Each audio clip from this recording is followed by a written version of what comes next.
So that roller game shit, boo, we was on better months. I might do you wrong. Yeah, I got some shit invested, nigga, money long. Nigga, that bag's supposed to hit you free day one. It was a whole lot of love, you should've let them. Knock your head off show just to see how far you hit. You been trapped up in the van door, barking on your dogs to see a new life with the walkers just new. Guess what? Hey, what's up, G? I beat the simulation. It's like, all right. You know they about to send you back. Like, you know about to send you back, G. Like, you right. You on your deathbed, G. You might as well die right now, yeah. That's what I'm trying to tell you. When niggas walk around with that YOLO dumb shit, when your boy Drizzy tell y'all some YOLO shit, he is an archon in a sense.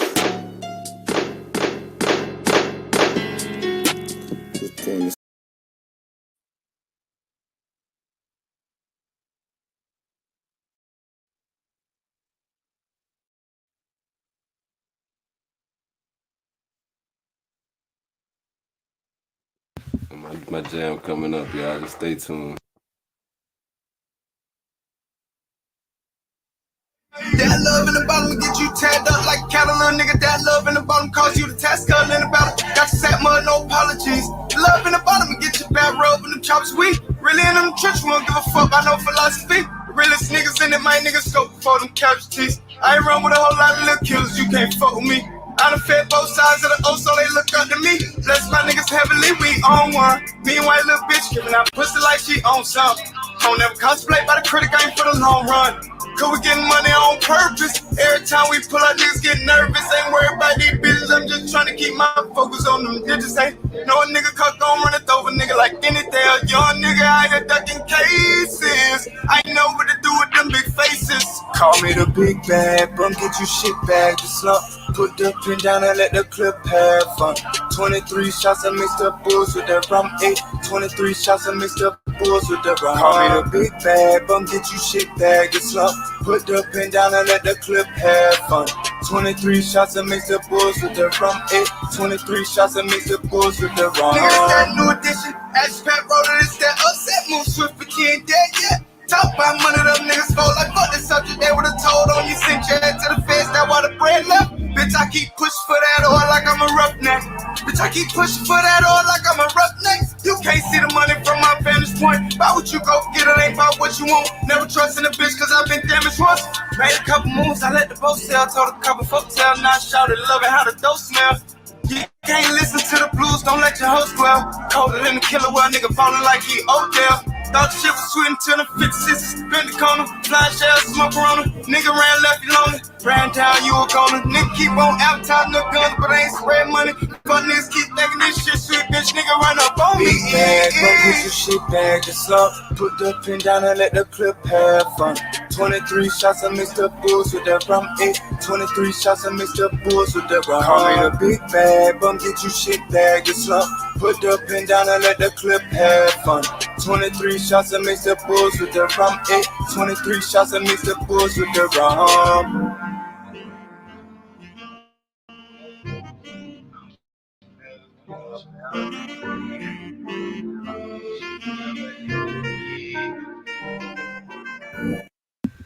Hi guys, and welcome to another episode of the Wise MAGI GODCAST. Today we are here with Professor Ross Melty. What is going on?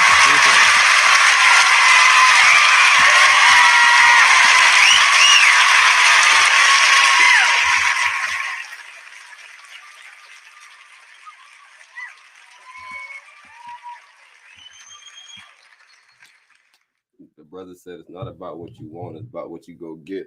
I'm coming in here today with the energy that black people, bad word. Melanated?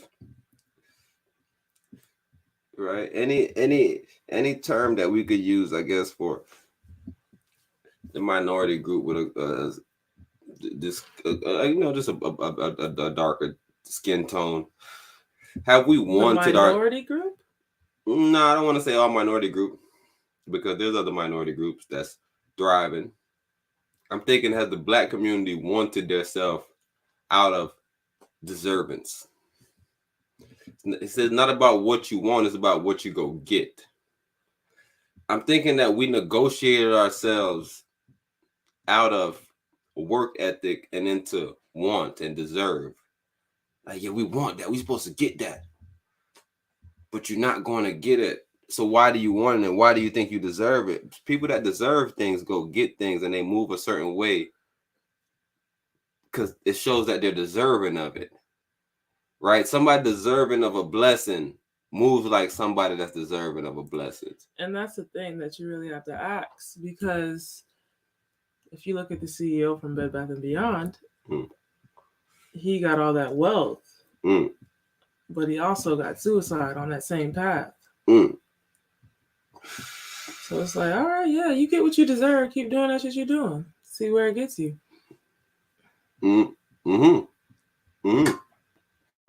So, and that's the exact concept. But go ahead. You said so. When you see people abstaining or standing in that middle ground or being that moderate, it's just, do you want to explore the extremities or do you want to stay in the balance? Because right now, right, we see, like I said, a lot of black people. I really see black people. I think they're negotiating this stuff out of everything that they deserve. They're acting like something that they're not. Even so much so, when people made the argument for MLK, they said, yo, MLK had a different vibe. Right? He had a vibe. MLK had a vibe where he was like, okay, how do we start deserving justice? And it may be right or wrong, or it may be a different approach. You may be like, yo, that bro did it weird. But who deserves more justice than somebody that's getting brutally beaten to a pulp and not fighting back? And that's the thing where it becomes that I deserve, because you put in so much physical labor, the capital never matches up. And it's a perpetual state that you have to exist in. And after a while, you realize how inefficient it is to your body and your health. Because a desire is a want. Them are the same things. Right? So desired, want is even the same thing as deserve to me. So even a simple instance, it's like, say for instance, you desire a patio.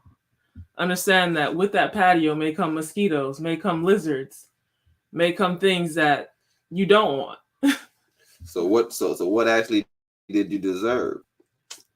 Right? Or what actually did you want? Because you wanted a patio, you thought. But you get to a point, you say, oh, I don't deserve a patio, maybe. But it's not about any of those things. It's about what you go get. Desires are pointless. What are you actually going to go get? Because that actually shows what want is. Right? Because we use and want more so differently when we call in things towards us, we think. Like they even tell you in the spiritual sense with the universe. They say the universe is like a mother. Right? The universe is like a giving mother. Meaning that anything you ask the universe for, you're going to get. You ask the universe wrong, the universe giving it to you. It's like a genie. You ask genie for wishes, you be like, hey, I wish that I was the richest person on the earth.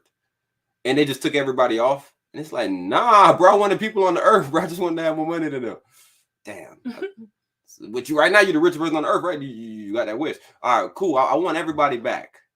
Now dead people come back. You say, fuck, I don't want the dead people back. I just wanted all the people that was here already, bro. And then that's your last wish, though. So now you just use all your wish to get nothing. That's what I'm saying. You got to make sure you go get what you want. Wants and desires, they'll fuck you up. Because at first you desired to be rich, but you didn't desire to be alone. You got to go get shit, bro. And when you go get shit, you deserve it. Keep doing that shit you're doing and see where it gets you. That's deserving. Keep doing what you're doing. Go get it. Keep taking them steps towards that direction. Like Kanye, right? Keep on poking the hornet's nest or whatever, however they describe the nest. Matter of fact, keep on motherfucking messing with the fucking snake hole. I guess snakes come out of hole. Keep on messing with anywhere where dangerous animals coming.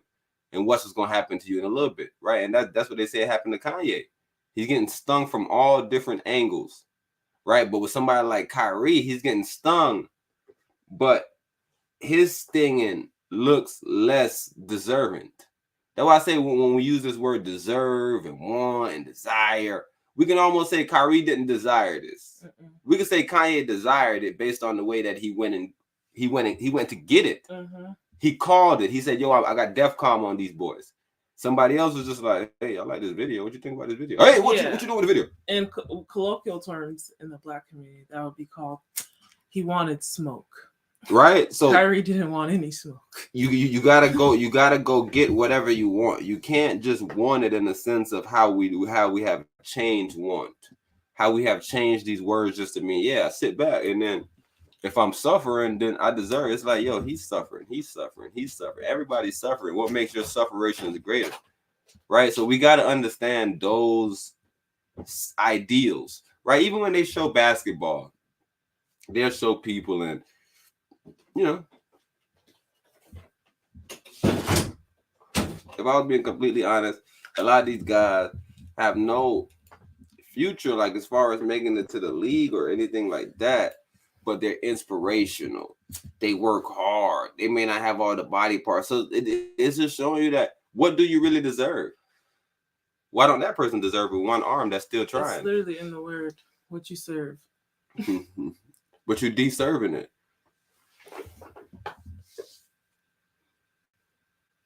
Or DE could be short for maybe demonic serving. No, it don't matter what it's short for. Demonic, deter, but we just know DE has never been straight. Democrat. No, I know Democrat too, probably, but for sure, deter, for sure, denounce, for sure, decrease, deteriorate, for sure. Anytime I've seen that word, nigga, I've seen a nigga say, "Hey, let me get that back from you." Oh, no, come here. deceive. Yeah. Derail. Yeah, that boy done descended down the you done descended down the peg. Yeah, you D. So you D. We know about D. Based on the concept, bro. What about double D? I'm just saying, just think about the concept. You're literally no longer serving. How would that ever make you get anything? That seems so opposite. Like you should serve. It should be everything you serve for. Mm-hmm. Right. The brother Big Crit got a song back in like 2013. He dropped the tape. But one of the songs on there was called "Serve This Royalty." And he was saying, "Can you serve this royalty?" And he kept on, I'm gonna run a little snippet of it. But we gotta stop deserving stuff. Because it's no good in that word. Maybe we should change the word. Maybe if we change the word, we may get more things with the word. I'm just thinking, because I'm saying it's a given mother. It's like a genie, bro. It can play tricks on you. So now if you walk around and say you deserve some shit, nigga, I'm like, oh, that nigga don't serve nobody. Can't get that boy nothing. Yeah. Because somebody that work. Entitlement is the past tense of that. Because think about it. Somebody that work, get what they work for. If you just deserve some shit, you may deserve a raise. But you're no longer serving the system. What work you're doing? What work are you doing to move up, actually? Nothing. Oh, I'm here every day, though. But you're not serving us. Are you staying overtime? What are you actually doing to serve the community? To deserve things? You nobody want to deserve this, bro. Just make sure, bro. Anytime you doing anything, bro, you're providing a service, right? And then you get servitude. All these serve words, right? These serve. It even sounds like serve, like sovereign almost. It's just you got to use these words kind of better. Like, don't use decrease. Don't use none of them D words. Like, it's kind of deadly. Like devil. Deadly. Dead. DE everywhere, bro. DE is a DEA. Yeah, DEA. Them niggas that showed up. Them niggas that gang. They showed up. They showed up and took out Jovenel. Nice. I'm not saying they did as far as the real people, but I'm saying that they showed up and they screamed out, DEA. It was one letter short. From being dead and deaf. I'm just telling you, bro, that DE word still like can take everything away from you. Because if you got AF by itself, you can be affluent. What about definitely? That ain't good. I might have to stop saying that. I might have to stop saying that. Define. I might have to stop saying that. Because all you're doing is taking away the fineness of it. I don't know if you want to define things. So like magic. When you define it, it's not so magical. Because it was fine at one point. You said, nah, you made that boy big. Yeah, put a spotlight on Jack. It's like wine. It's like, that's old grapes that niggas been stepping on. It's no longer fine wine. It's defined wine. Mm-hmm. Right? So what the little girl said? It's chicken. We said we don't eat meat. Define not eating meat. Mm-hmm. Right? I guess people will say that. Because these words are crazy. Define meat. Poultry. Well, shit. Based on the Most High, though. And the Most High was before a nigga started telling us it was poultry. Fruit. So what is the meat? In comparison to what is the flesh? But the flesh could also be up to fruit. I don't know what is what. But I'm just saying that if you want to go back to the Most High, he'll tell you that. Hey, so fruit can have flesh? What do you call the skin of the fruit? Like, wouldn't that be his flesh? Mm-hmm. And then the muscle or the meat is a muscle. And then they got the little veins. Most plants got little veins, especially oranges got veins all over it. Mm-hmm. Now, you feel me? They always got some type of vein or something running through it. Roots. Yeah, it's some type of system. So it's the same system. Same system as above. So below. So below, so within, so without. Everywhere is everywhere. Kaleidoscope. I just don't want us to negotiate ourselves out of our rightful places, right? And I'm seeing that being done. And like I said, if you're doing it from a standpoint of understanding, and you know what you're going to get, then you get what you go get. But then a lot of people, I tell you, that what they're doing, they're deserving things, and it happens upon them. Mm-hmm. And 90% of the time, that's the worst thing. They tell you about a lot of these people that win the lotto. And in your mind, you say, man, these people win the lotto. I know these people's life changed for the best. No. They did more of what they were doing before in their same careless position. They deserved it. They never was serving anything. So to get something in a position of no service, what are you doing? You don't serve anything anyways, nigga. That's facts. But if you serve something, say you go to the church even, something as simple as even going to the church. At least somebody from you gonna get $1. It's the idea of servitude, 10% to the church. Okay, cool. I can do my 10% tithe for the rest of my life. Easy now. Right. I used to be struggling. You feel me? It's just, whenever you serve things, when you get things, it makes sense why you got it now. Mm-hmm. But when you deserve things, you don't even understand why you get it. It's just, it's an entitlement. It's like, nigga, who are you? No better word. Who you think you are? They'll tell you, what they tell you? A Jewish person. No better word. I can't thought of it. They all migrate to a very small percentage of men. I can't thought of it. 5% maybe. And then those men have an almost unlimited field of sexual access. And so you could say that's a benefit to them, but it's not, because it trains them to be manipulative, Machiavellian, instrumental psychopaths, because all they're doing is pursuing a string of pleasure-based, hedonistic, short-term relationships. That's bad training if you want to be a reciprocal human being and if you want to learn how to participate in a real relationship. So, and then it's a catastrophe for the women, because none of those men are incentivized to form anything that approximates a long-term relationship. And then the rest of the men are left with nothing. Yeah, so that's disastrous for society. Disastrous, yeah, it's disastrous. These trends we're seeing, it was very interesting in the midterms to see some polling showing that unmarried women are becoming a significant voting bloc for the Democrats. Something like 2 in 3 vote Democrat. Now, why do you think that is? Why? Like I said, I love to play word games just like them. They think they do a mental gymnastic with me, with I guess y'all. I don't know what I'm doing, goddamn. It ain't even gymnastic at this point. Keep walking through. It ain't even gymnastic. It's almost like I'm like skydiving, because like they doing something completely different on the floor. Bro, they're bullshitting. Unmarried woman. Urban people. No, we just mean city. All right, who live in the city? Well, it's majority black, but not the black people, just people in the... Okay, cool. The married people, you said. The unmarried, you said? Okay, who's the unmarried people you talking about? Like, why don't you just say a demographic so we can get it? Because you're using it colloquially, and we knew for sure when they was talking about what it was called them suburban housewife and all these soccer mom terms. Like, we know who y'all talking about. Like, it's not like y'all using soccer mom to talk about black people. So these terms are being used, and they're playing gymnastics with y'all to say. Because this is what I'm telling y'all: are we deserving things and getting things that we truly don't deserve? Because we didn't work for anything. We're not proceeding the right direction. We didn't look at Biden's policy. Like, we're not doing anything, bro. We're just voting. I think we're deserving things. It's like, yo, I can't vote for a Republican. I don't deserve a Republican. That what you're saying? You deserve, because you're not serving nothing. So you don't have any beliefs. You don't have any values. So you say, yo, you know what? Since I don't got no values, who got the best? Who got the best no value system? Who, you feel me? Who the nigga that's not gonna come to me and be like, yo, that's you with no values? Nah. That's not me with no values. Who the one that's gonna tell me, yo, Balenciaga ad? Come on, what's wrong with that?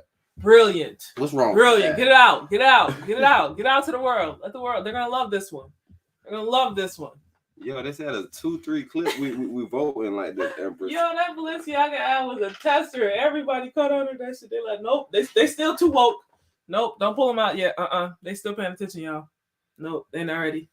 They're not ready yet. What you said? There's more weird kid photography. Last time we were upset about kid photography, it was because they had a monkey on the shirt with a black youth on it. Mm-hmm. That's what we was outraged about. Mm-hmm. Now we outraged about sexual fucking innuendos being attached with youths in pictures. But what happened though to the Balenciaga people? Nothing. Do that research. Google it. See if one of the Balenciaga people step down. Oh, we only worry about it. You ain't got your device. Married men and married women are gravitating towards the Don't Republicans, and unmarried women, according to these exit polls, are opting for the Democrats. Well, why it's unmarried women is harder to parse out. Why it's women is relatively easy to understand. I looked technically with one of my students at what predicted politically correct belief, and one of the big predictors was feminine temperament, but over and above feminine temperament was being female. So there is a tilt towards the left that seems to characterize femininity, and you might ask yourself, why? Politically correct belief, and one of the big predictors was feminine temperament, but over and above feminine temperament was being female. So there is a tilt towards the left that seems to characterize.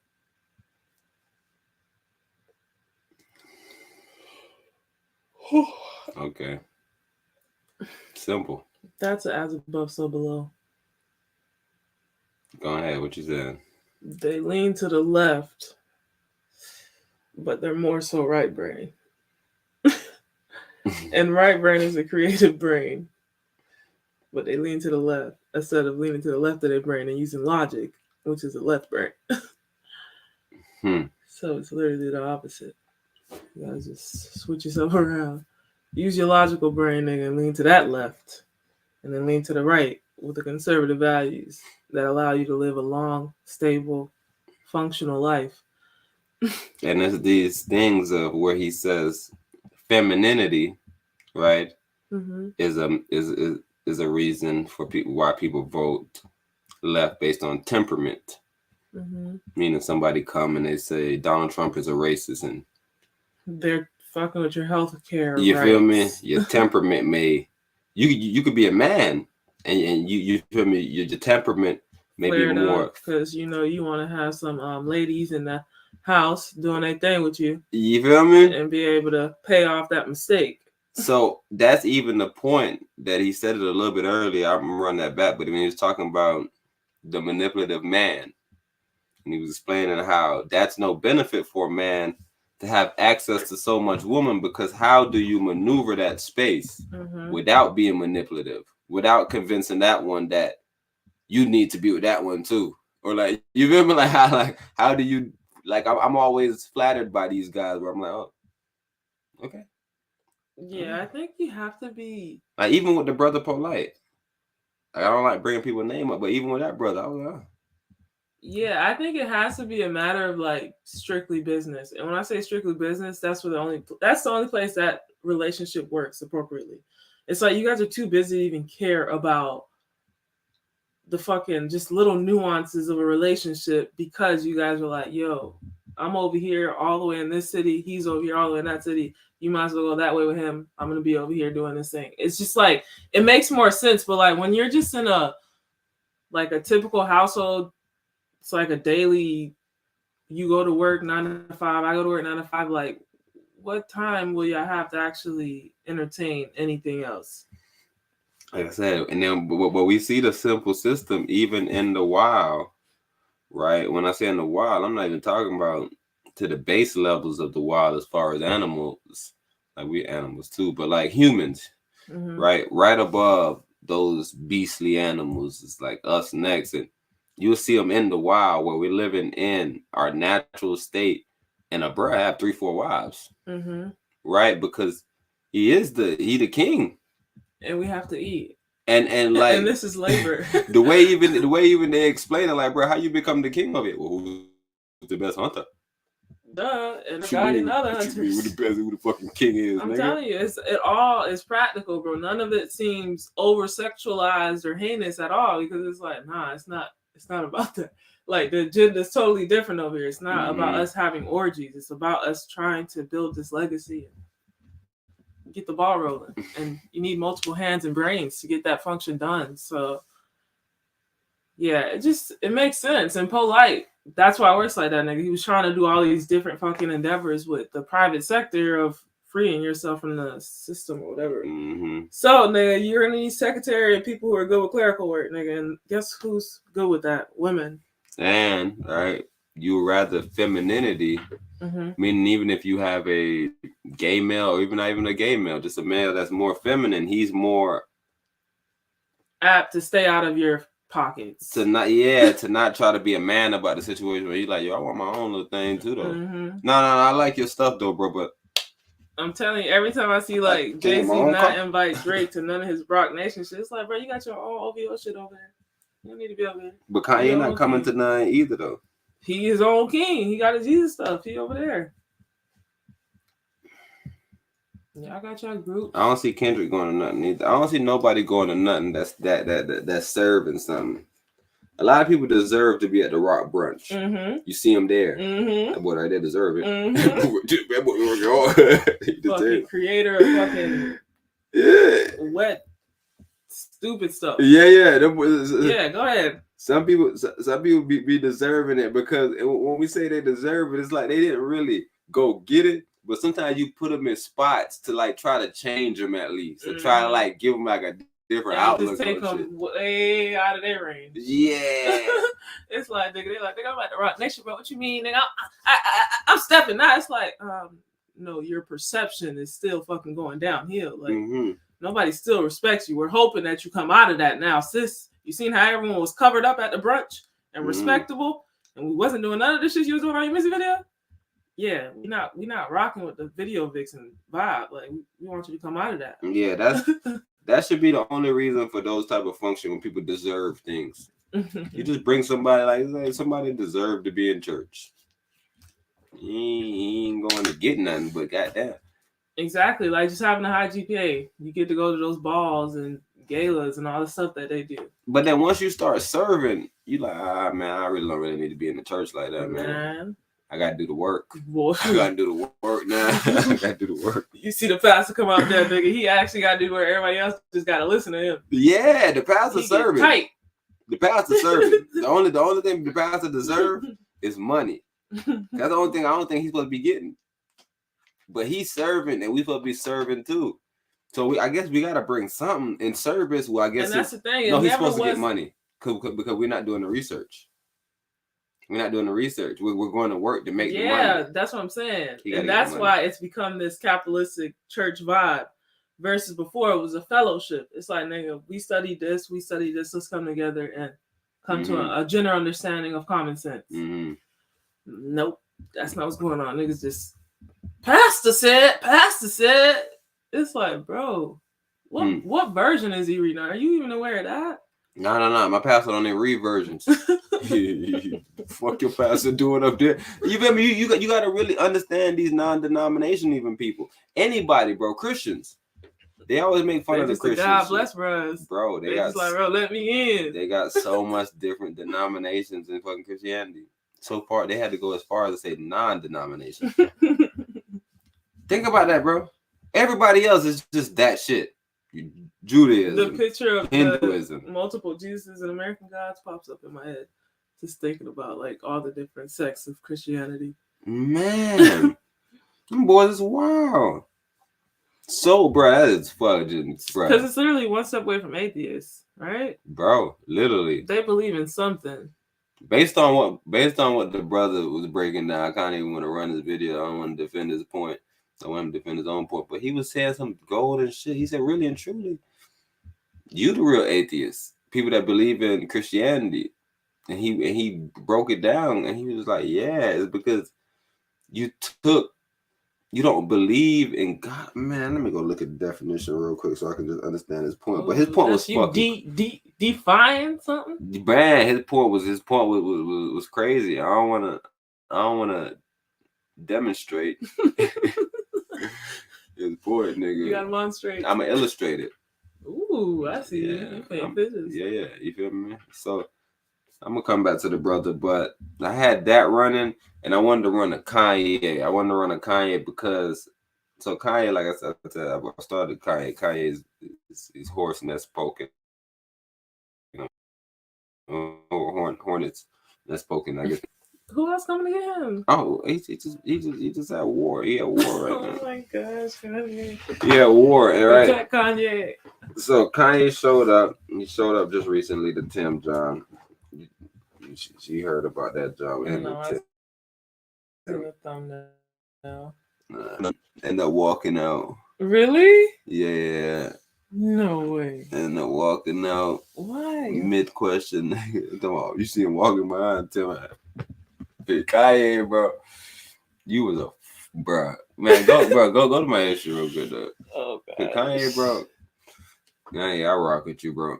And I rock with you so much, bro. I gotta do. You gotta get you on the cast, bro. Gotta get you on the cast. And when I get you on the cast, I gotta show you these previous other casts where we're shouting you out. Just let you know that I've been shouting you out, bro. Because I rock with you, bro. But I really need to sit down with you, fam. Because I rock with you so much, I need to sit down with you and just see and pick your brain. But I see you right now. You no, this is not it. I was just in there. Yeah. Let me know when you get there, beautiful. Okay. So I've been seeing you, bro. You've been, going on your trods. All right, I seen you on your trods. Okay, I'm here. Okay, boom, go down. One of the trods I seen you take, we seen you show up right there. He see, dress is no, bless you, okay. I low key want that, but not that one yet. But we gonna want that one. But keep on going now. Yerp. Let me see that one right there though. Hey, you see Denzel? I ain't even watch that one. Matter of fact, I'm probably gonna play that little clip from my phone. Goddamn, see what Denzel said about the phone. You see Denzel? Mm-hmm. Yeah. On the time he had to check Jewish in Hollywood over a disrespectful role.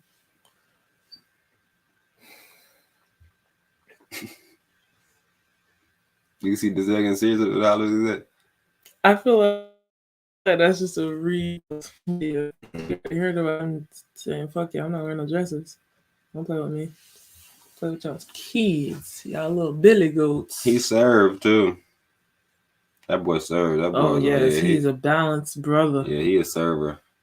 Alrighty. That boy don't deserve nothing. He earned everything, man. I'm sorry, guys. No, do you think? What is this? Man, I need to.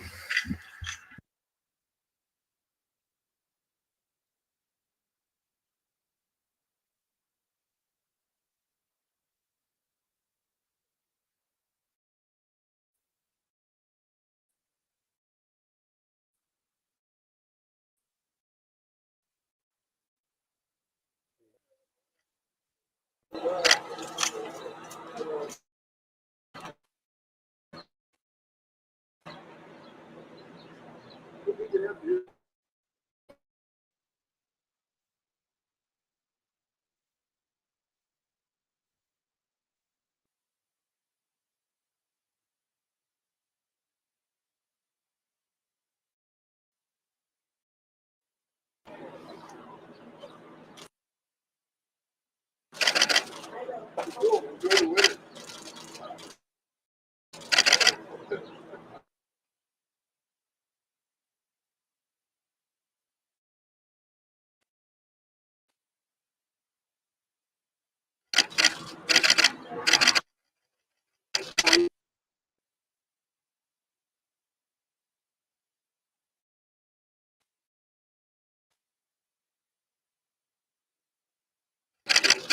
you doing?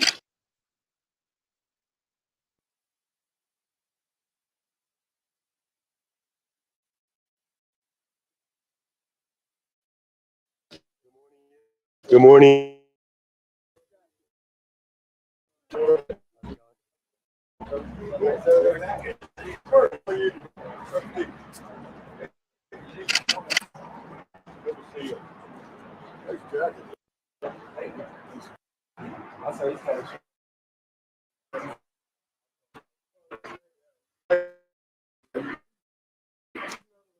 Another one.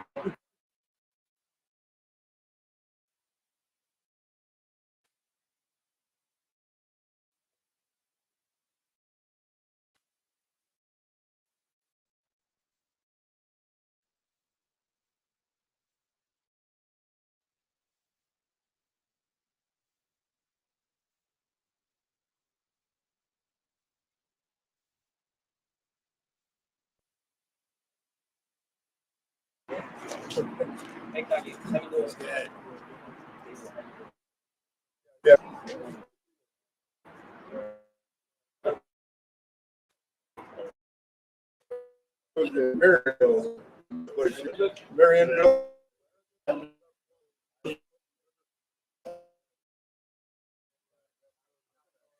Normal.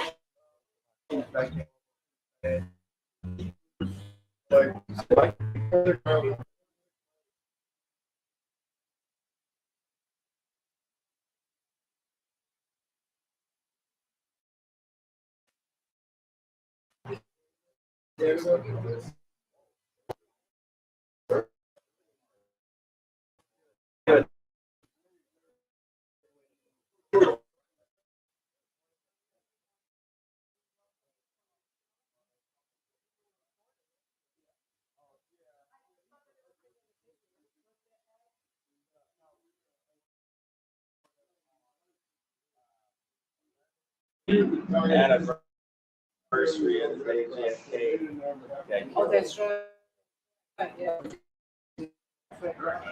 Yes. But I'm also. I heard that. So You're waiting for, but you need a really solid Christian candidate that puts.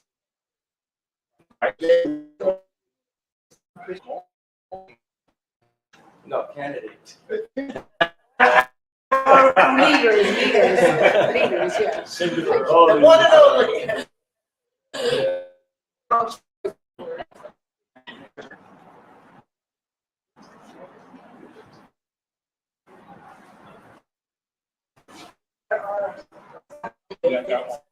Me to work. Oh, okay. I know all that. She had other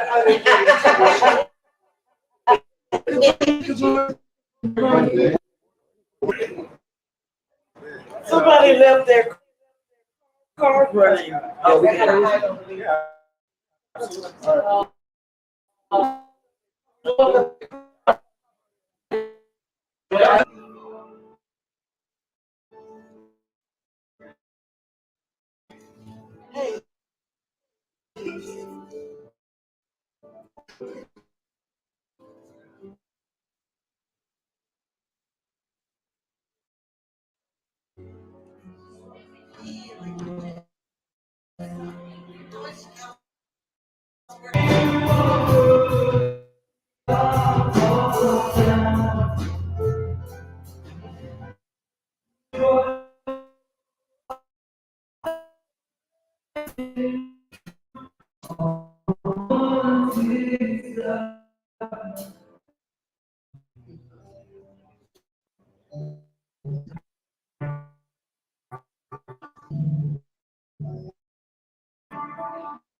The food thing. Oh, no. It's beautiful. I love this pastor. Yeah, Very man. straightforward.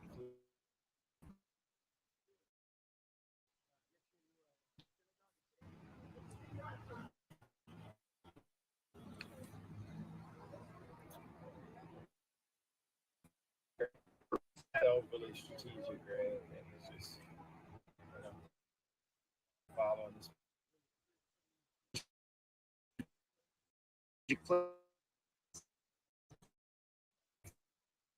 Yeah, and want to go with him or to partner up? I think he was saying some things that were inaccurate. Yeah. And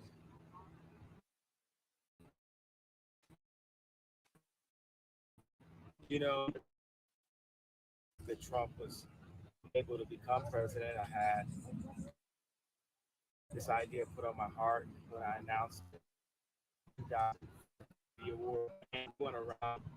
A lot of people in Hollywood, they told me I couldn't support Trump and that my career would be over.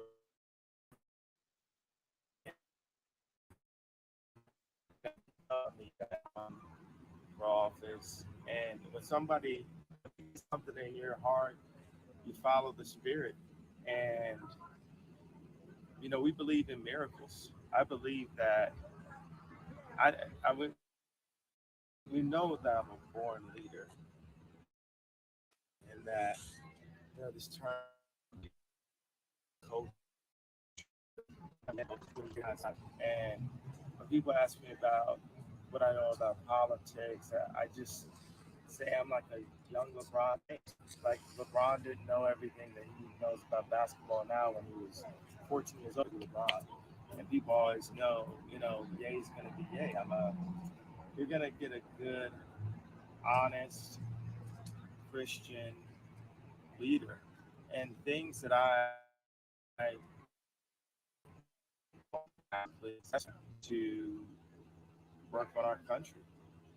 Yes. He did. And Absolutely. do you think Trump is Simple a as true that. man of God, or do you think he's just playing an act? Do you think he knows Jesus? Do you think he like you? Well, I think we all fall short of the glory, and I think one thing that Trump supporters are very energized about is the fact that we can set a standard for the way we conduct ourselves as Christians and as leaders. I think that's the thing that we with in America is that we don't follow what Christ says we should follow. I think not a moral compass, because that puts it into a man construct as opposed to living by God's rules. And I think that's what's really important. Like, it's like, is it Christ-like or is it not Christ? You know, it's such a blessing for me as an artist that so many great artists throughout the good art, God is a truth, and Jesus is the only power. God is the only power. But I feel so good God, and go on my walk and for God to be patient with me when I push concepts, dealing with things like, sexual addiction and pornography addiction. Like, there's a lot of conversation about the moral compass related to a lot of imagery that's been coming out and things that I told Kim this yesterday. I said, look, any form of perversion is bad in God's eyes. Any form of pornography, like, it tears apart families. It's used to tear families apart. At look at Pornhub, he's still looking at somebody's daughter. And a lot of the women that end up in pornography are actually products of molestation, and they're reliving it. So in Hollywood, people say, okay, this is all wrong in God's eyes. And that's why we have to stand standards as leaders, a world leader. We're the youngest country, and we're world leaders, and we are influencers. And somehow our country has been taken over by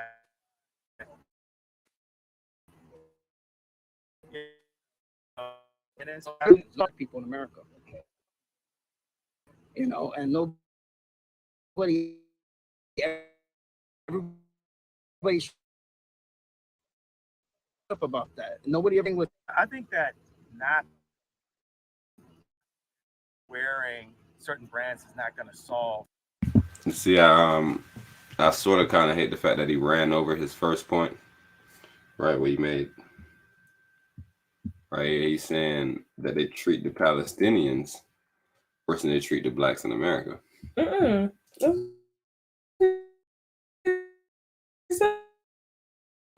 no. And we're world leaders.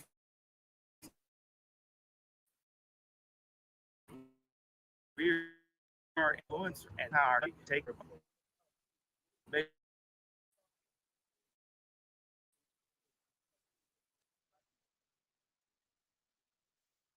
brother. That's what I'm saying.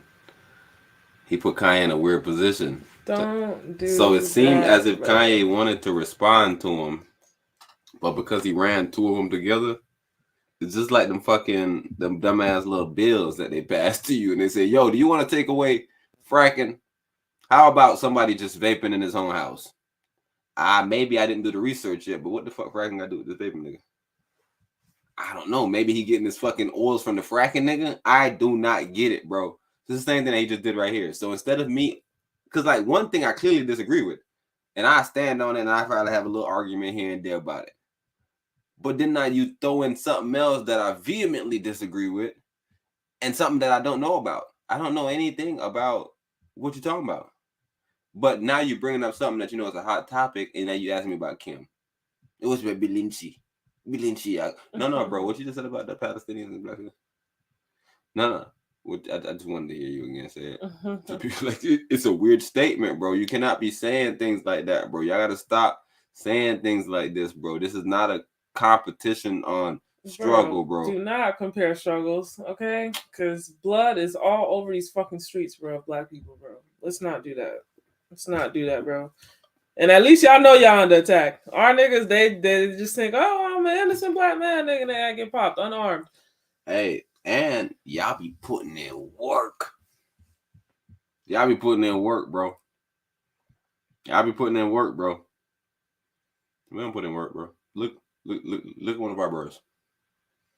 Show me one of y'all bros. Draped in a Star David, nigga. Show me, unless he doing one of them inside. Let me not say that. I gotta stop being so stereotypical and racist. Nah. You see me put the hard S on the end. Come on, y'all. Right? I'm going crazy right now with shit. But Kanye got on the American flag. You telling me a Palestinian, bro, be running around with the Jewish flag on his body, bro? Yo, I'm trying to change the Jewish state. So you can't say people treat somebody worse than somebody, bro. It's called Stockholm Syndrome, bro. Mm-hmm. We love America, bro. America can't send us back, bro. America. No matter how bad they treat us, bro. Bro, you see how happy all those white guys was when Kanye showed up with that jacket? We love your jacket. Boys! We love your jacket. Boys over here. But this is the difference that I'm trying to show Empress, which is why he even came back. Think about it. He came back. Well, I guess he's not banging on the Jewish church because he's still back. He's supporting the people, but it's the 300 Zionists that he really don't like. A lot of these Zionist guys. You know, me and Empress might have to do a presentation on that, but I thought we presented it already. But I told y'all there is factions of Zionism. There's anti-Zionists and there's Zionists. There's niggas that saying, yo, that's not our land, bro. The Most High did not give us a land yet. And then there's other people saying, what? This is the land that Hashem gave it to us. And it's like, yo, Hashem didn't give you no fucking land, bro. So nevertheless, there's two factions. And what we need to do is stop letting them motherfucking put a definer on us and define their ass, nigga. We need to put a telescope right on their ass and make them big. And say, yo, who these Zionists, nigga? Oh, cool. So, all right, so Israel, y'all's? Okay, so that's why y'all don't want the Palestinians and stuff. Okay, because y'all was here already? Y'all wasn't here? Italy granted y'all the land? What you mean Italy granted you some land and over there? Italy owned that land? They didn't own the land. How did they grant you the land? Them and the U.S. did it together? Listen, it's like this. Tripping, bro. It's like a serial killer killing people a certain way, and another bro coming in and killing them that same way to make it seem like it's that serial killer, right? Mm-hmm. Like, they're literally just going to take everything, archetype from that situation, and try to put it on everything. They're going to try to go get an ancient book that says, this is on the third. I can take eeny, meeny, miny, this land right here because it has diamonds and oil and gold. This is where Hashem was hung. Hashem's son died here. Oh, no, they don't even believe in Hashem's son. So they can't say Hashem's son. They can't say that. Well, God, I don't know what they'll say, goddamn. And how is that like Moses. a high vegetated land? What? Jerusalem. Man, Jerusalem is the most pointless land on the planet, bro. What about the milk and honey? That was Egypt. That was the land that he promised them. That was Egypt that he was telling them to go into. You said Israel is the most pointless land, bro. I don't even know how they trick people to go over to that barren land. Land is barren, bro. And I didn't know the Vatican City was so small. Oh yeah, but that's why they're small, because they chose a random piece of island. Same thing with the So they're surrounded by water? It's a little bigger piece connected to them, but yeah, technically. But I remember we watched the one weird video. You know, I used to watch a bunch of weird videos. I watched a video about like a fucking the shortest lived country. Mm-hmm. They like said it was a country, and then like a couple hours later, it wasn't a country no more. Vatican City? Nah, another nigga. But they were just saying like how all these random brothers came to be somebody. Okay. And the Vatican City was connected to another Big John, right? And then I kind of remember. It's they separated themselves. Yeah. We'll pull it up. But yeah, for sure, we might have to do a presentation on that where we even bring up the Vatican City shit, because the Vatican City had something to do with putting them people in that land, which is Italy. The Rome. So all this, the other D. Yeah, so all these people are in the same spot. You know, it's a pope that granted this land to the Jewish people. So just know Italy is in there and Vatican City is in there. So just keep Italy and Vatican City together, because them niggas basically the same niggas, same guys. They like the same land almost down there. So yeah, we like I said, we're gonna go into that because we really want to point a light on it, because Kanye is saying something cool right now, but I thought it was just funny that nigga ran some random struggle battle shit. Like, bro, keep the struggle battle out of it, bro. Tell me what they did to y'all. We're gonna take let's just all just like, it's just like a list of what they did. It's no need to be like, well, bro, I need to put mine on top of yours though. Mine's work. No, bro. Yes, that's just write yours down. You saying white lives matter? Yeah, bro, just write yours down, bro. What they did to you, just write it down, bro. Because the next person, he just write it down. That's all you do. So, one bro had Holocaust, one bro had slavery, one bro had the motherfucking Japanese whatever the camps was. Internment. Oh shit, concentration camps. Concentration camps for Japanese. Who else they had? Indians had some situations with the fucking Columbus Thanksgiving. Everybody, no, those not Indians, bro. You just tricked me, bro. Natives. I thought you were talking about the Tamil people. Sorry. I'm No. like, damn, Indians. Not Indians. Sri Lankans? Americans. It's some Sri Lankans around you fucking shit. My bad, Indians. I know y'all not Sri Lankans. But, bro, they really call some random people in America Indians, bro. Man, We've arrived. Bro, they call us West Indians. Nigga gaslighted the fuck out of us. Yo, we in India right now, right? That's it. It's like, are you sure? Yeah, right. That's India. Nigga like, bro, how you know? Bro, look at the people, bro. Look at the people. Look. Dark skin. They look just like them niggas, bro. It's like, bro, nah. The spice is not over here, bro. The spice is not over here. Yo. And they tell you, though, and like I said, I remember when I first got to this kind of shit, and the person that they used to show was, I watched like a Hebrew Israelite video. I gotta stop saying that. See, like people probably think I'm racist right now. But no, they were showing like the whitening out of history. So they show like a lot of the stuff that Americans did. They always had a black person in there. So it was like one time with like George Washington, he was doing some shit, but they had a black dude in the back, and they were showing like, yo, he got a turban on, he got all these things on, he can't be a slave. Slaves can't practice religion. They was like breaking all these things down. It's like people are undermine that because they don't understand it. It was another picture that a white man showed me. This picture on the news. He was on the news, a real white man on the news station. He showed a black man in the army, like banging, like going to war, and then he brought up a story about bro. He was like, "Yeah, bro, like one of the killing this bro." Like he just ran out a bunch of stories about bro. And I'm like, "Damn, we never even knew, bro." But what he said was the picture under the picture, like we was talking about with the muse, they captioned the picture and said he was a slave. So he was just talking about the racism in America. So like, you know, white people, they try to do this shit. They try like they care about us. And they say, man, we were so racist back then. Like, look, this guy right here wasn't a slave, but they said he was a slave so that black people wouldn't identify with anything else but slavery. So he was trying to say, nah, he was this powerful black dude and he fought. So it's a weird little back and forth argument, but that's the same thing when I be seeing black people, right, when they randomly come out and they want to be too smart. And they say, who is Mansa Musa? Does he really exist? Oh my goodness, my brothers. My goodness, bro. Chill out, bro. Go find more white people, bro. Ask them, did they exist, nigga? Ask them where the hell did this white man come from? Where the hell Socrates came from? Where the hell did all these Aristotle niggas come from? Hey, I don't really see real history of Aristotle back in the times, bro. Is this a fictitious character that y'all made up? But you don't care.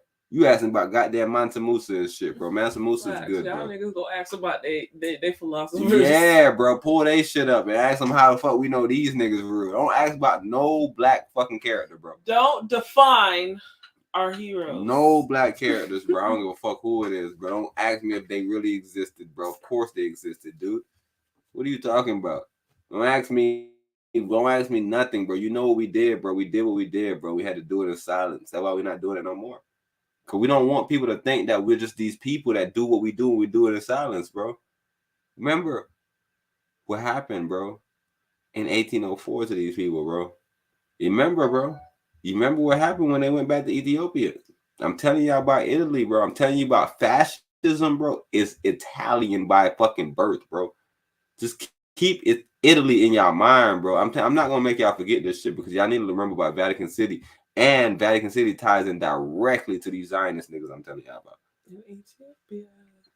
And these are the same niggas that was going to Ethiopia, bro, shooting off fucking noses.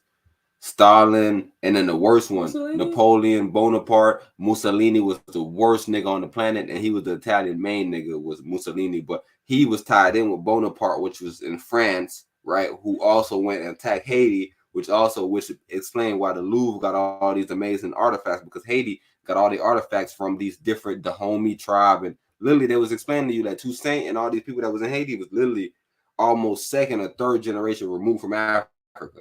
Like these wasn't like niggas that been in America type shit. These niggas literally just left Africa. Their mom probably was motherfucking the queen of whatever tribe, nigga, and taught their son all these little motherfucking knowledge. So when Dessalines and all these niggas grew up, they was on some African warriorship shit. And they said that's why Toussaint was so fucking important, because he was a diplomat. Dessalines wasn't a diplomat. He's a warrior. He don't fucking talk to you. He don't give a fuck about all that motherfucking diplomatic shit trying to be nice to nobody. And now what you saying? 200, 300 years later, they about to freeze over. No gas. No gas for you. But what's happening though? What names are being re-invoked? What names? From the Haitians. From the Haitians over there warring. Yeah. Dessalines. Yeah, you feel me? So maybe we're right back on that cusp where he said 400 years of slavery. Right? Mm-hmm. We had all of our people fighting from the 1600s. From the 1600s, bro. We had all of our people fighting, bro.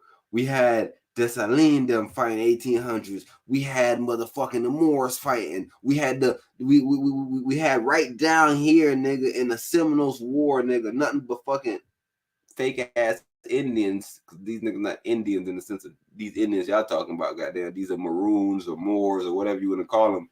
Describe them kind of with dreads and goals. Some weird fucking shit. They said these niggas was in the swamp. They said they used to come out the swamp, and what they did, they used the land against the white man.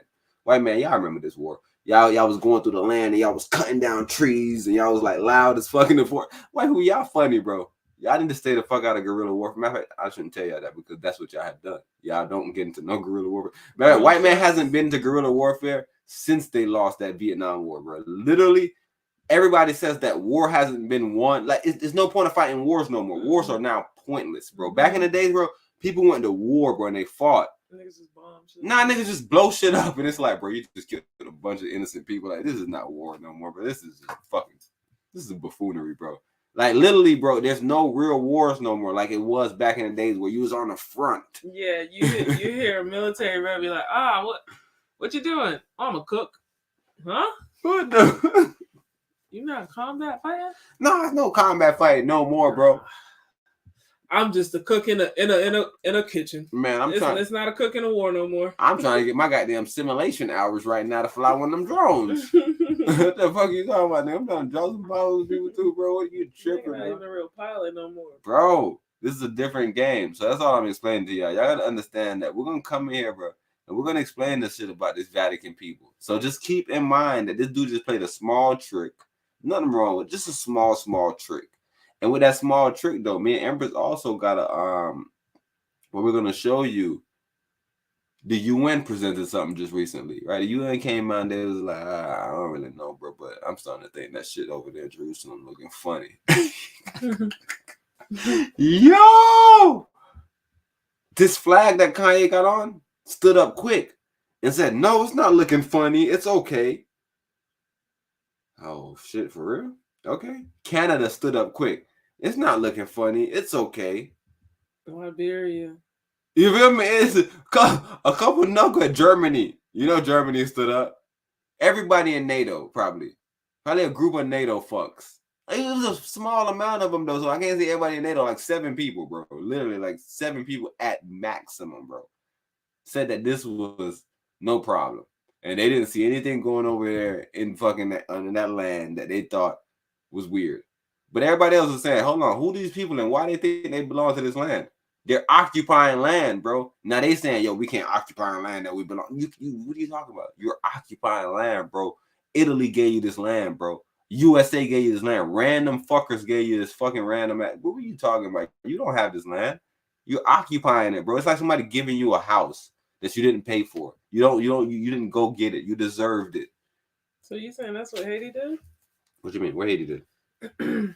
They pretty much took it from the French people, right? Took what? Haiti. No.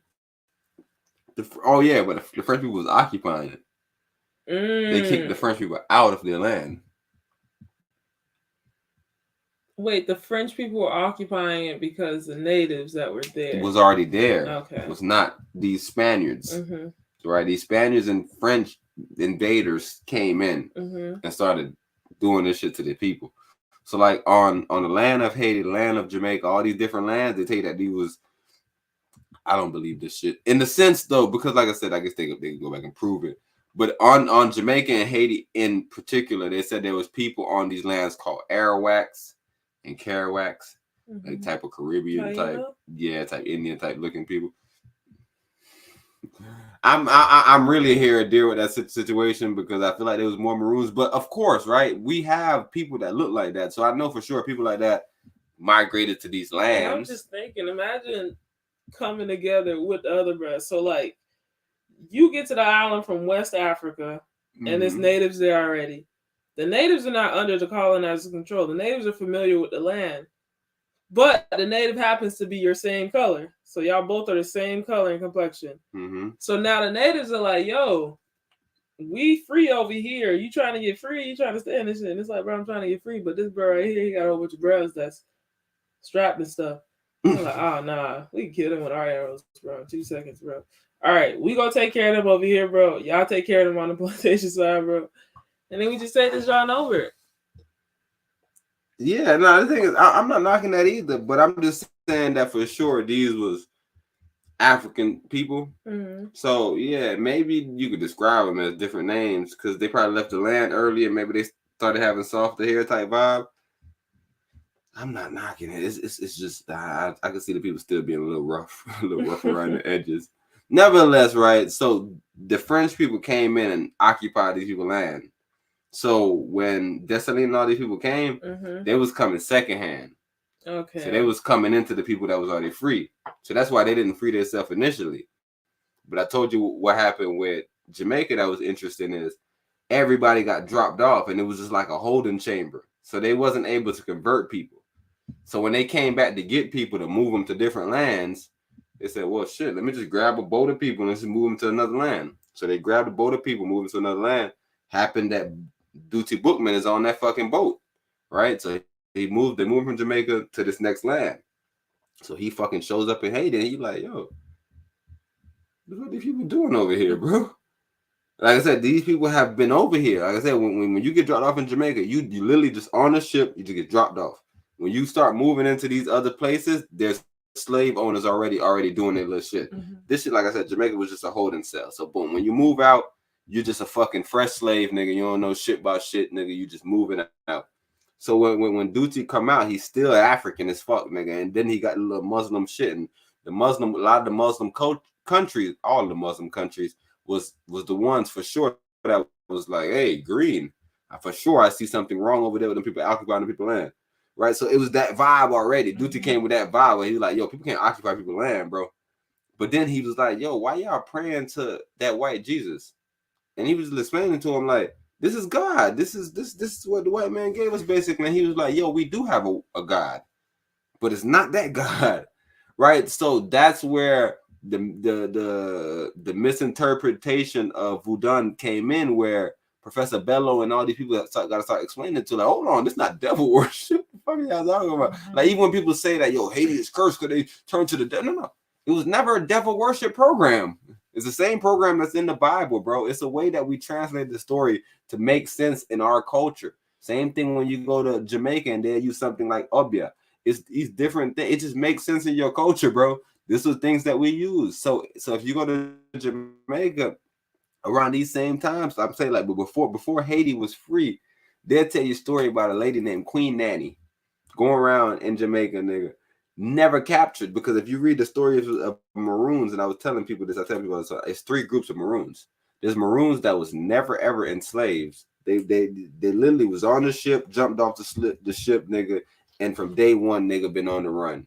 There was Maroons that was enslaved and freed themselves, and there was Maroons that remained in slavery that basically became free, that basically became modern Black Americans, or you feel me, in any modern, more so docile tribe.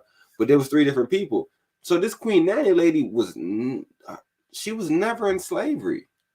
Like, the way they was running stuff was crazy, and they got stories about her motherfucking. They said she used to blow or like spit fucking lava or like fucking shit lava out on people, like all these different stories, because you know what they did. I can tell you the story. Is there a volcano on the island of Haiti? Oh yeah, I don't know if it's active. Anytime you see mountain peaks to create those natural mountains, there's some type of eruption under the land that created that peak, right? So we could almost for sure say that all these natural peaks, there's something to it. And like that's why a lot of places, like in Africa where there's no natural pieces, there's not a lot of volcanoes, they built pyramids. When we came to California, there was a lot of mounds. So we started talking about the mounds, like even the brother Inky said, the sun is not what creates heat, right? It's the ions. The magnetism. So with the mountains, you're able to get that heat. So that's why California is actually so hot. But he was saying based on their placement, they really shouldn't be that hot, right? Based on things around it, the coldness of it. Not saying that there's not place in places that's technically cold, but just based on how hot California is, how you feel me, the sunny California, what we explain, you remember what we expect when we think about California, right? Just how sunny they are, based on their position, and they shouldn't be that sunny, is what the brother is saying. But based on the way they built those pyramids and the Khalifa tribe and all these things that I say that you got to start paying attention to. Oh, this is a little Cali, what the California? But it's what only is this really about? the South, right? Yeah, for the most part, but still. And that latitude is along the same latitude as Florida. I feel like they all run on that same line. Like Southern California and San Diego, I feel like they experience that heat wave because they're close to the equator. But like Sacramento and all those guys that are up north, California, I feel like they get more so like Vegas, Colorado type dry air weather. Like, and that's where I think like Napa Valley is and all that stuff. So it's more so dry, but it's not hot. I don't think it gets too crazy with heat. Nothing like California. You see, and that's the thing with Cali, because it's on the coastline. Does that make it humid, like, or is it really supposed to be dry because it's just on that side? Yeah, based on it being where it's at on the map, the temperature, it don't really make complete sense to me. But like I would have to go look at it, because what else is on that side that experiences that same temperature? Vegas is pretty hot, deserty. But Vegas get pretty cold too, right? Cold like snow? Cold enough to wear but it. not like heavy snow. Probably moderate to little to none. But you don't experience that in California. Depends. Northern California, I feel like they get heavy snow. Like Sacramento probably gets heavy snow. But San Diego, anything down south, I doubt. Like, what? I don't know. Maybe they would get snow. Yeah, because California's huge, bro. No, like for sure. Yeah, we're gonna have to look into it. See, Florida just is perceived as huge because it's a panhandle, but Texas and Cali, like those brothers, is like different weather types within one state. Yeah, that initial pullback I was telling you about happened, but low-key missed it. So now it's setting itself up weird, because to get out any other place really is pointless, because so if you gotta buy under like 145, the pullbacks may be under your number, like 140, but technically you're out of that range until you test a higher high of like 1763 on the 4 hour. But there can be a film, there could be random pullbacks, so nothing is predicted. You gotta go frame by frame. But one thing, daily, did it move? Did it move up? It shouldn't have too much, because we had everything. Yeah, I would say it shouldn't have, because we're not using it yet. I tell you, that's what's interesting, and I always explain that to you. So if my 4 hour is up, so say I'm in the uptrend, right? 4 hour uptrend. I already done hit. You look at my RSI all the way extended. The next day on my daily, if I don't start pulling back on my 4 hour, I'm technically using my daily to go up. Right? So the same thing with the weekly, right? So if my daily is not in the uptrend yet, no matter what I do, no matter how much pushing I do, my weekly is not affected. Only my daily is affected. Because your SARS didn't get hit yet. As soon as my daily get hit, And then when they get to the top, now no matter what's happening, my weekly is only getting affected. So even if it's a 4 hour going, even if it's already up and then it needs to go down, the weekly, then the monthly start getting affected randomly. So then the next month, so like right now the month is about to end. If since the weekly was already up, we might look at the monthly and we might have moved up a little bit since our weekly was already our weekly was not extended yet. It was though. We hit a weekly uptrend. So yeah, since our weekly was extended, we're technically using our monthly right now. The weekly should be riding a wave at the top. Yeah, look, and this is what I was telling you. Look at the month. Right. So the longer that you stay, that's why I always tell you, like with Bitcoin. When I see Bitcoin right now, I'm saying, oh yeah, basically pull back right here because the daily is already exhausted at the RSI. So as soon as it goes up, it's now using the weekly, which puts us in a bad spot. Because if it's using the weekly prematurely and it's not even close to the weekly SAR, by the time we get to the weekly gonna be exhausted. And it's gonna hit up and come right back down again.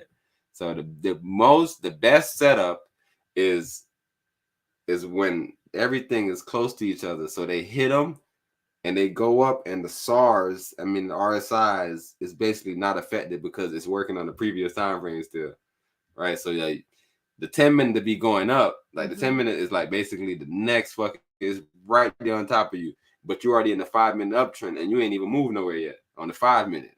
So your 10-minute not even getting affected.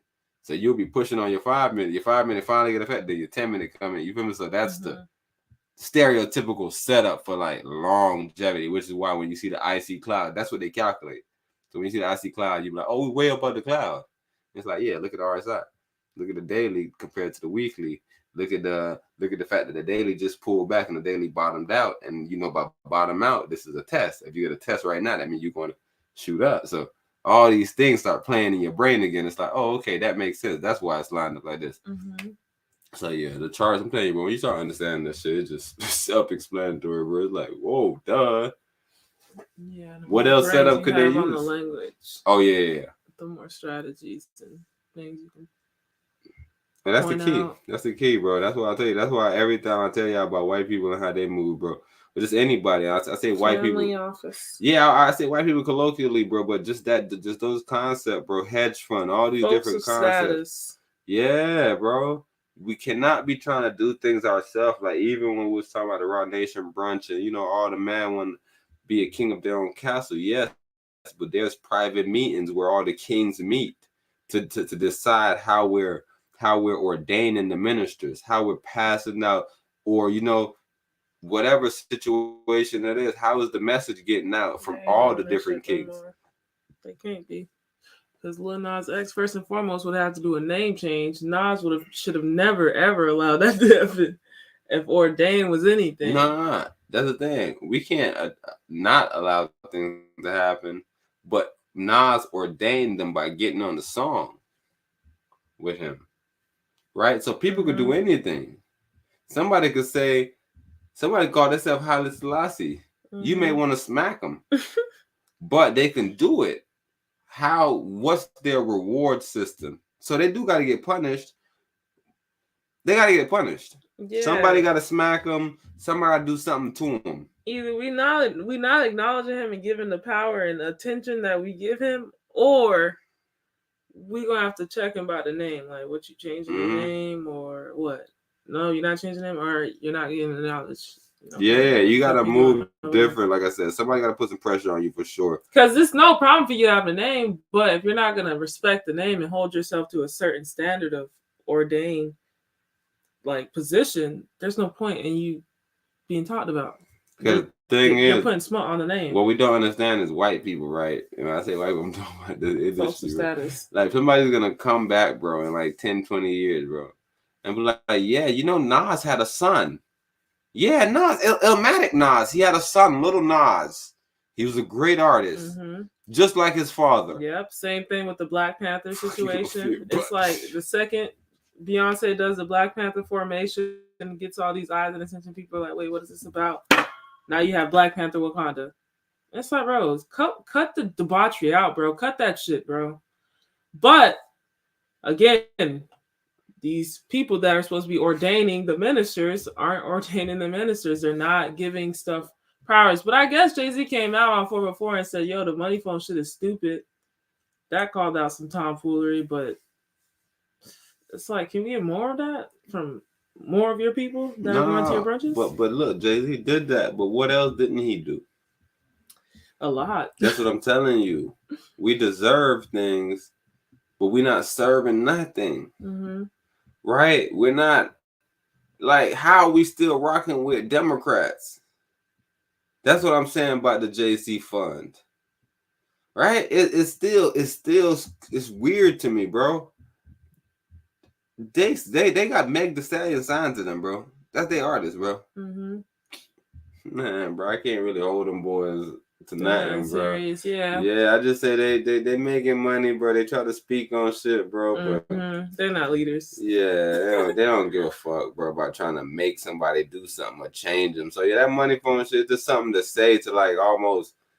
And you know, that's why some street niggas kind of responded to it like that. Like, nigga, I'm gonna put my money phone up. I don't care if you got 6, 70, 100 billion. I got me a little 20,000, nigga, and that's good to make a money phone. Yeah, your money probably too big to make a money phone. Like you got a house phone, but that's cool, bro. So that's why some people reacted like that, because like he's not standing on it. I love the fact that he go in the hair direction and he's speaking a little better though. Like even he doing more, bro. JC is on a path, bro. That I'm loving what he's doing. Right? I would even love if Kanye get a little bit more in line with a lot of those mores in a sense, but he is.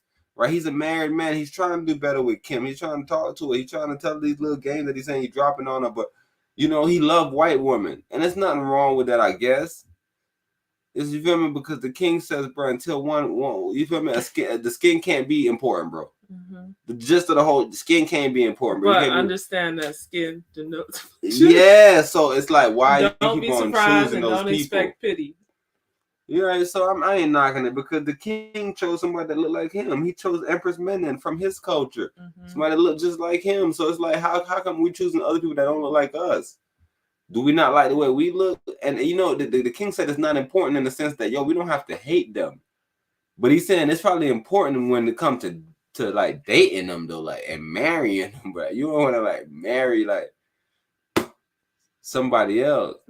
Oh, you needed some systems? I don't know. Oh, all right. You can run that, yeah.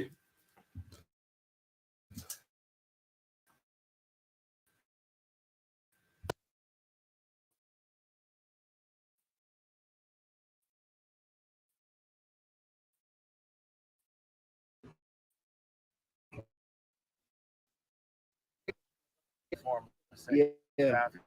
And it's deeper than a logo on a brand. It just so happens that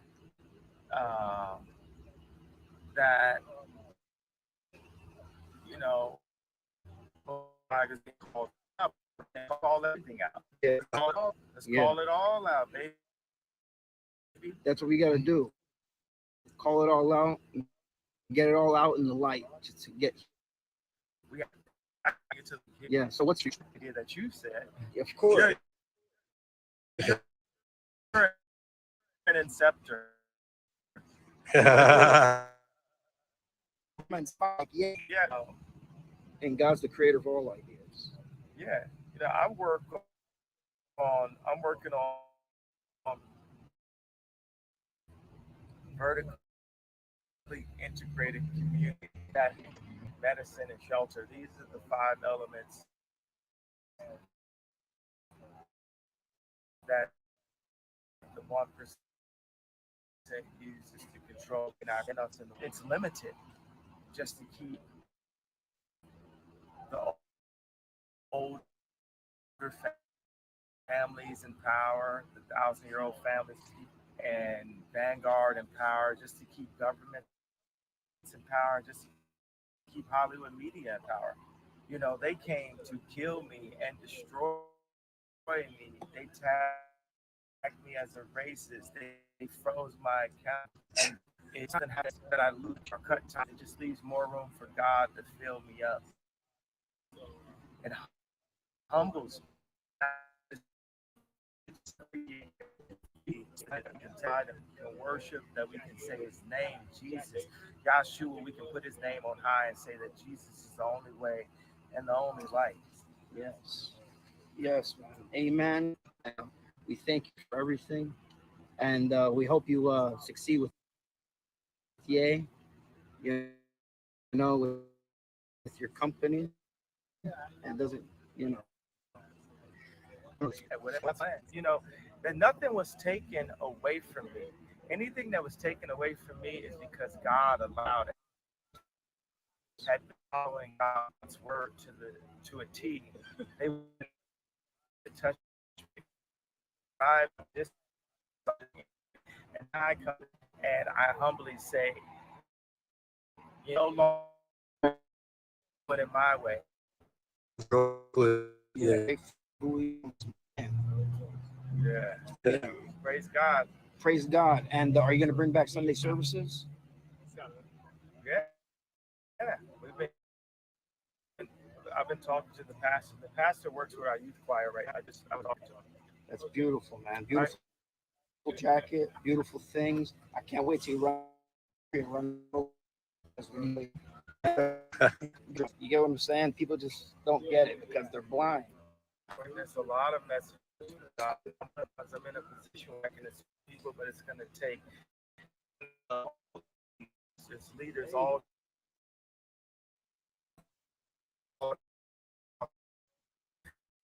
move with love. We got to put love first.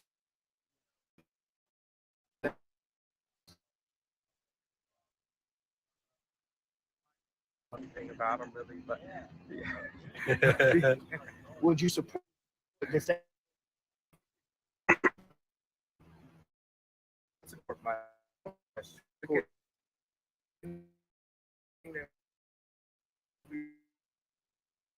know, I'm one of those.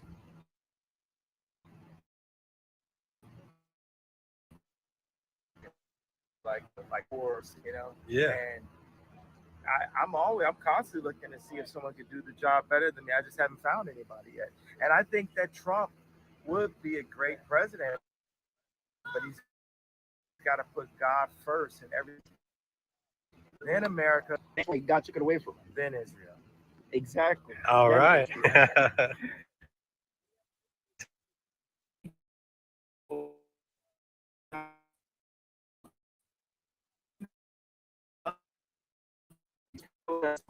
And say it out loud and take whatever hits coming. They had coming from me, and the fact that people don't know he's right about that. No one's going to dumb us down. I feel like the media tries to secularize. People have difference of opinion get canceled, so what it means they're trying to keep us ignorant. Yes. But our country, I mean, we're the greatest inventors in history. We have so many inventors. This is the country of innovators. We created McDonald's. This is intelligent country, and we will not be dumbed down by the media, and we will not be afraid of the media. It's a conspiracy. Only fear God, and don't be condemning Thiaga and then going to strip clubs the next day. Let's bring it all out. You get what I'm saying? Yeah. Yes, exactly. As a matter of fact, I know they're going to take that as a soundbite, but take it how you want. They'll take it out of context, but hear the whole thing I'm saying. Look, if you're going, you can't condemn anybody. The first one with no sins, throw the stones. Yes. Take the log out of your own eye before you take the speck out of everybody else's. Exactly. Well, you guys, Jesus covers us. We know, yes, exactly. Everything's due to Jesus. We love you, eh? Thank you. Love you guys. Thank you. Have a good one. All right, Mark. See, hey, give me a call. See you guys. Thank you, eh? Yeah.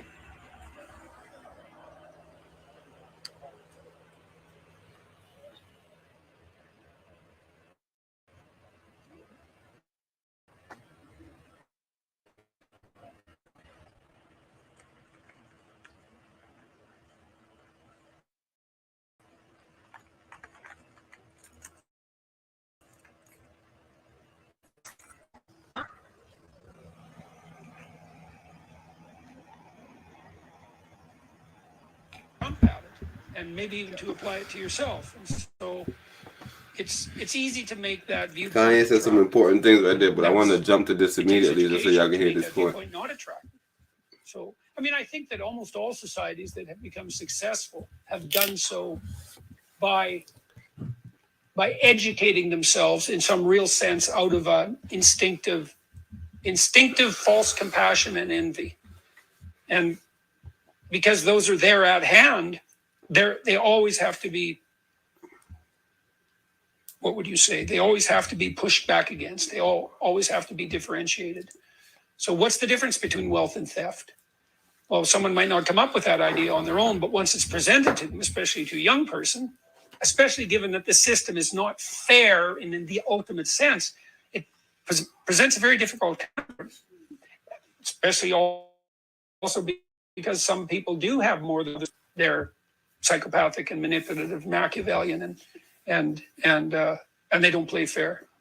So for me, the miracle is that there are any societies at all where that isn't the case all the time, where the tyrants just aren't victorious. And one of the things I really like about the ethos of the West is that I think the central ethos of the West is precisely the spirit that moves effectively against tyranny, is not the cause of tyranny.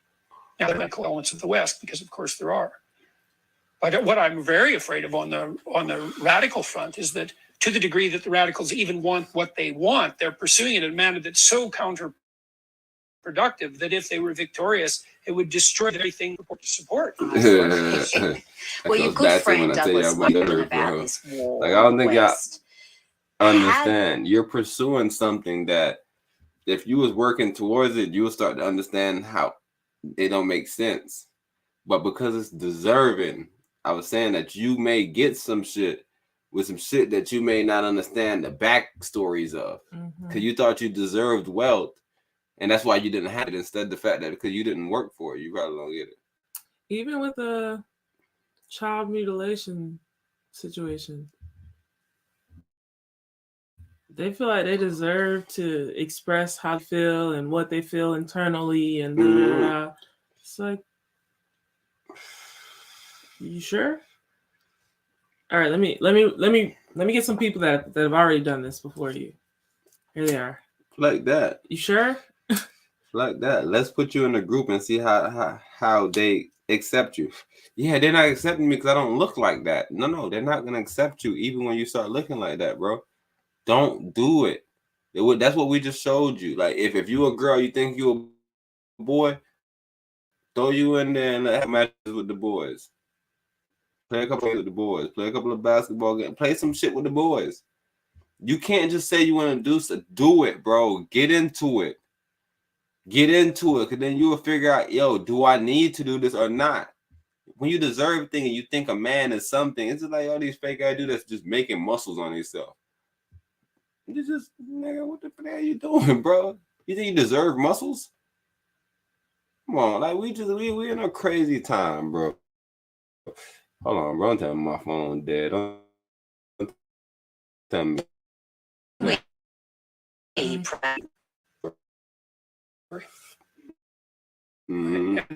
the Mark story, meaning responsibility is a better story, and it's a core. You might think about it as it's certainly the core Christian story, meaning through responsibility. I mean, I suppose responsibility extended to the like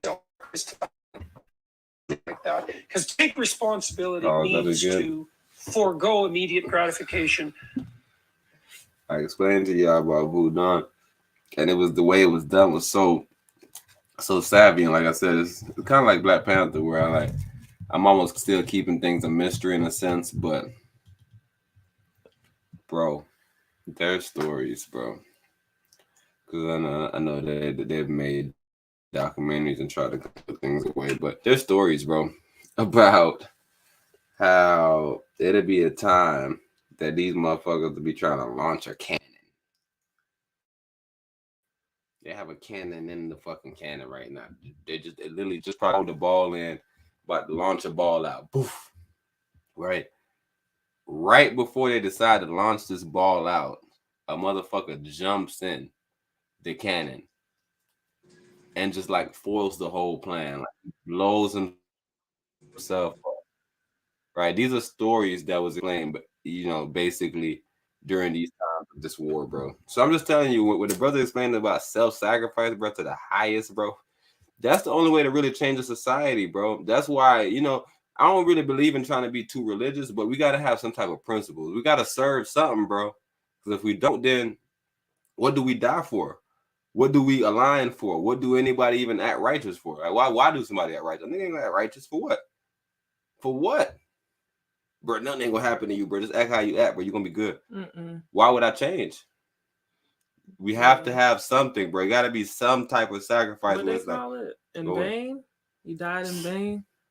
You do nothing. It's a cancer almost. Tumorous. Makes sense. We got a legend in the building. Empress, who does it? JQ is in the building. What is going on? Hey, everybody. What's up? How you doing? I'm doing all right. Hey, that's what's up. That's what's up. Legendary. Hey, so yeah, we connected with JQ a couple days ago, and she asked to kind of voice her thoughts on Black boys and parenting, co-parenting, and things of that nature. And she asked to get the platform to speak on these things. So if you want to go ahead and jump into that, you can. If you want to go somewhere else first, let us know. So I just wanted to say thank you guys for having me on here. And I just really want like different perspectives on what people feel like is healthy co-parenting. And how that is, affects the children when it comes to separations. So without getting too personal, like my kids, my son, because of the separation, he is really having a hard time. And I don't think, I don't want to say Black people, but most African American communities or families don't think that those things affect the children. Because some people like sweep it under the rug or brush it off, but I'm very in tune with my kids. I know my kids really well. So I'm not a man. And I don't know how much, I guess, like impact a father figure has on boys growing up. Because a lot of women, when they become like single moms and everything, then you know that the boys are like mama's boys or whatever. But my kids didn't really have to grow up being one-sided because they had both parents. Okay.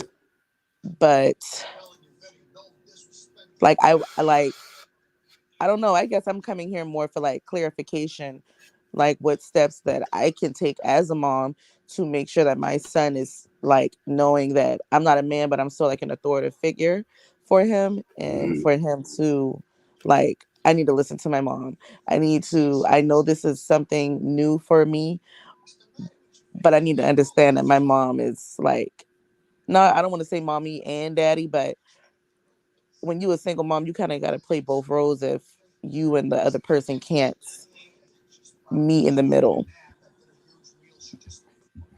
See, and that's the only like difficult part where like the hard trick comes in, because it's like you got to think about it. Nothing in nature is supposed to be raised one-sided, in a sense where we like, even in the sense where we have a child, and this is what like literally we was just like literally the video, the clip we playing, that's literally what we're talking about as far as responsibility and sacrifice, right? Sacrifice to the highest levels is you can't meet in the middle, right? If we have a child and we understand the importance of this child having this balance, environment, it's no if, ands, or but about it. It has to be some type of middle ground where we understand that, this right here has an impact like this, so we have to come to this point. But within saying that, like I said, we have to serve, meaning that there has to be some common ground, meaning that maybe it's religion, maybe it's the way that we intend on the child growing up. Do you want the child to do this? Do you want the child to grow? You feel me? It has to be some type of common ground where we could even come to the middle and be like, okay, well, we both agree on this. This right here makes sense.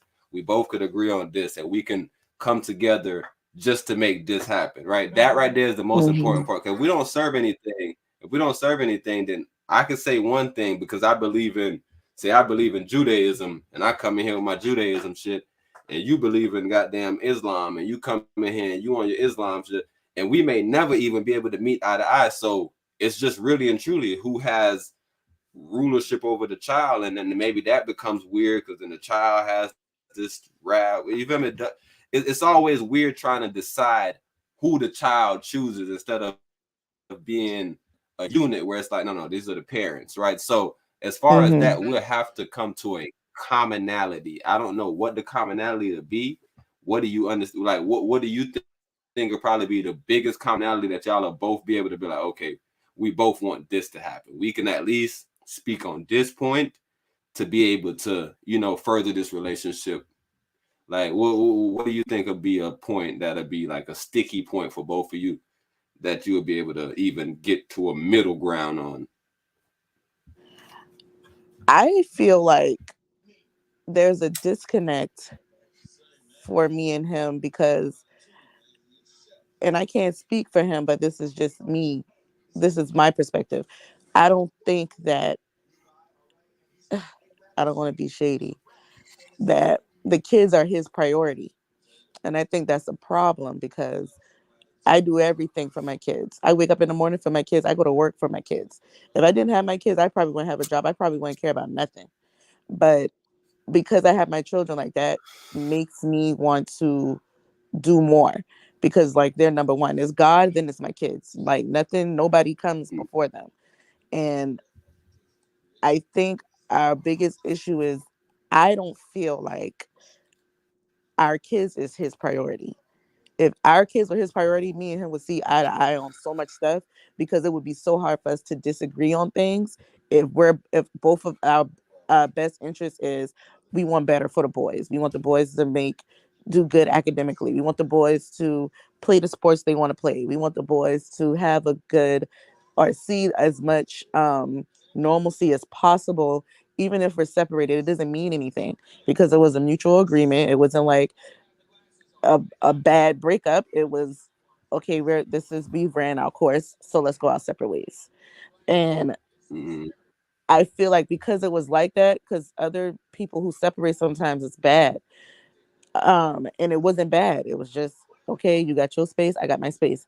Now this is what we're gonna do, and we were on the same page. And I just feel like once a person deters from that plan because maybe they weren't being open and honest about what they really wanted, it messes up. It's a domino effect because now that you change, now it's affecting me. When it starts affecting me, it's affecting my kids now. And when anything that's happening to me is affecting my kids, that bothers me. Like now I'm on some other shit now because I can't, because it's like if you treating me bad and it's affecting my kids, it's like you treating my kids bad because me and you are not connected romantically.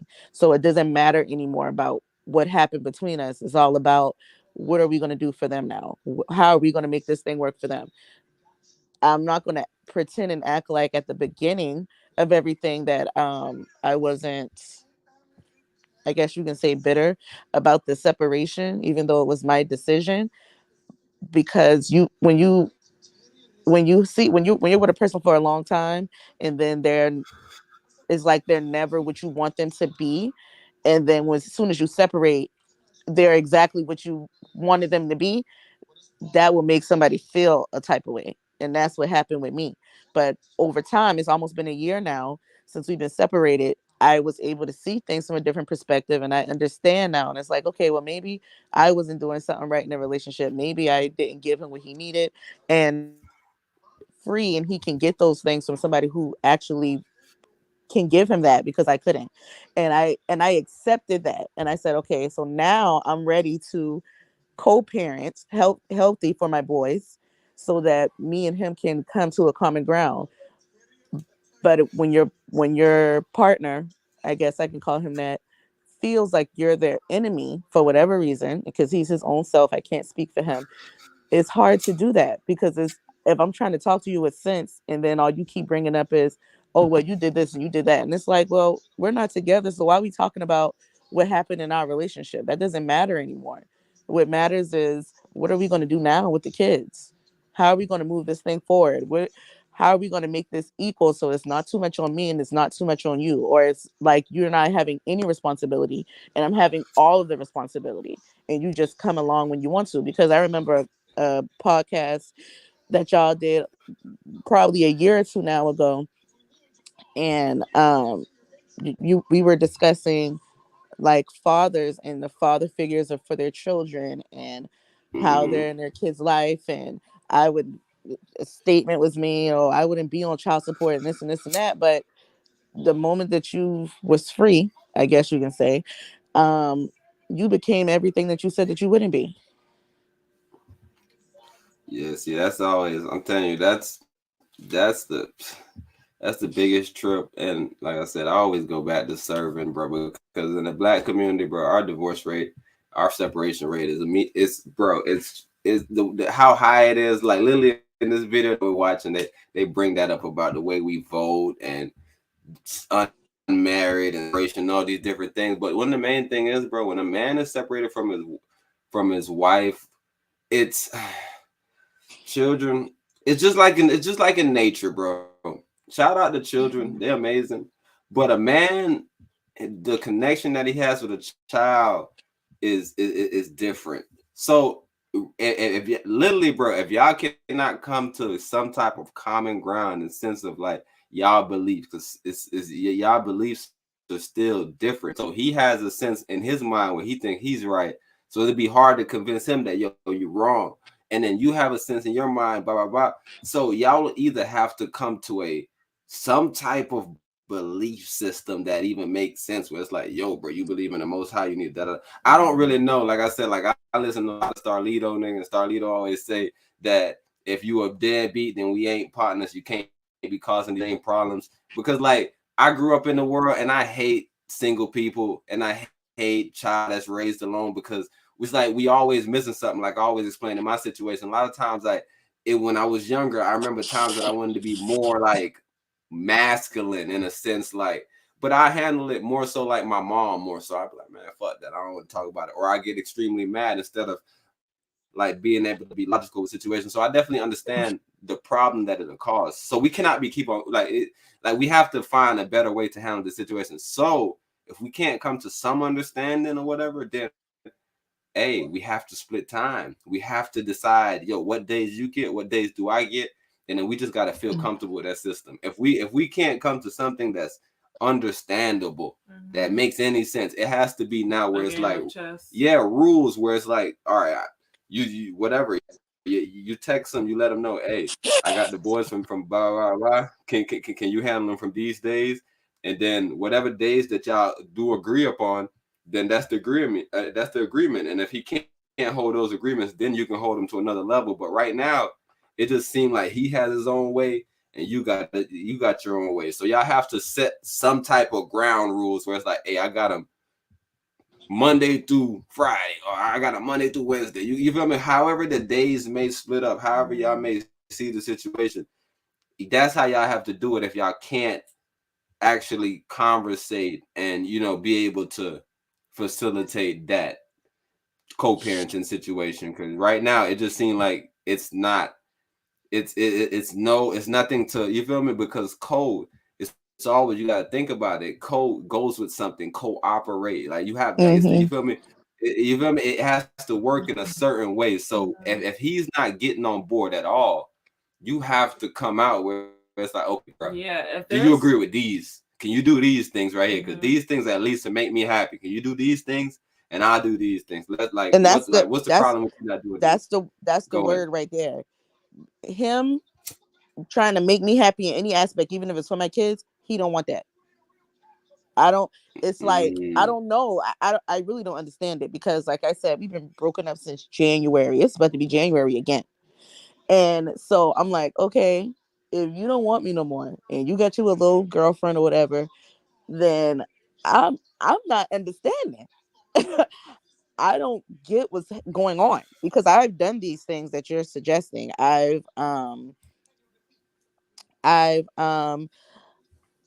said, okay, well, what is good for you? Because I know I'm controlling because I like things to go my way because I feel like my way is right all the time. But I know that if I'm co-parenting with somebody that's no longer in my home, then I have to compromise or become or meet him halfway. So I don't say, oh well, this can you do this on this? I say, okay, what works for you? And then like you said, if he don't meet what he put in place, then what's next? Because that's kind of where we're at. Because I've done that, and oh, he still can't do that. So I'm like, okay, well, what do you want to do? Because now I'm starting to think that you don't want to do nothing because you're See, not getting them as much as you need to. You're not communicating with them throughout the week like you should. You know that our son is suffering, I can say, because of this. And it's happening at school. It's not like it's happening at home. No, this is where all the people that don't need to be seeing it is seeing it. And now they calling me and questioning everything. Now I got to put these people in our business and say, oh yeah, my son is like this because me and his father separated and he's taking it really hard. And it's all because we got off course what the original plan was. I guess because this person became distracted with the outside world. And um no, I don't know. And I think I feel like when people really take that I'm having my way with this shit model to the head and they really think that they really can do that in every aspect, but you can't.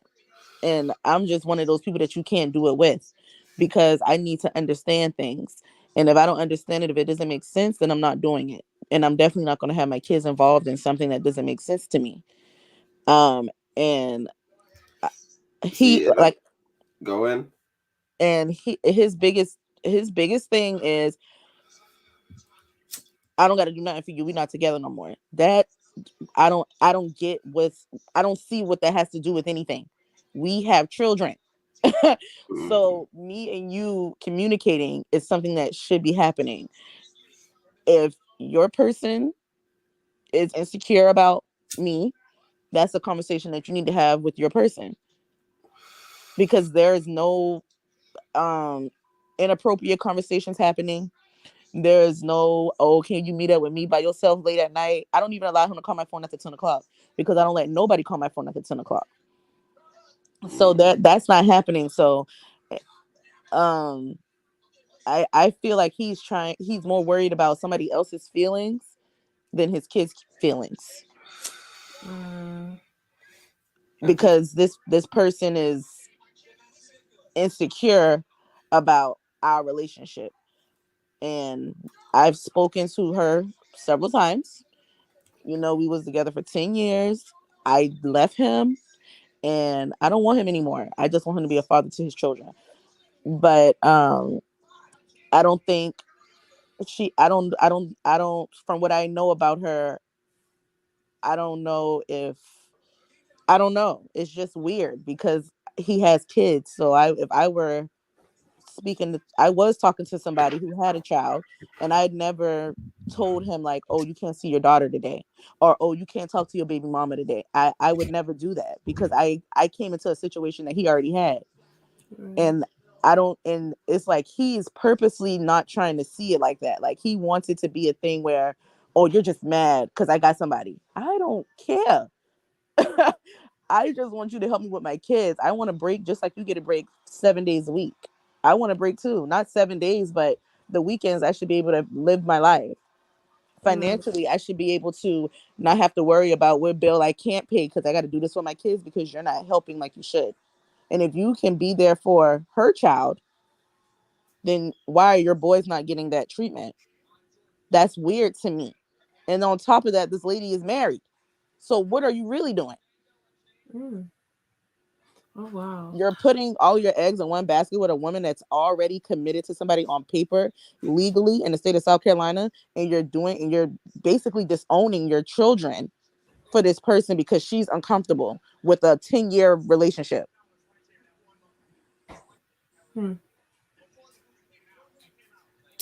Yeah, that's the thing. Like with me and Professor Ross, like we just have this contractual agreement that like you can't leave. Like that's breach of contract. Like that just breaks every rule in the book because you have to cultivate the environment for balanced, healthy fruit to come out of the household.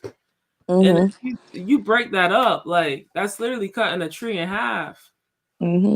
Yeah, sometimes it can sprout out another one, but sometimes it's too weak and it just falls over and dies. So you just really have to keep going forward, like forward ever. Like you just really have to continue to try to build up your portfolio as a mother. So when your children turn into seniors and they are able to kind of help you and support you, they're like, yo, my mom did everything she could.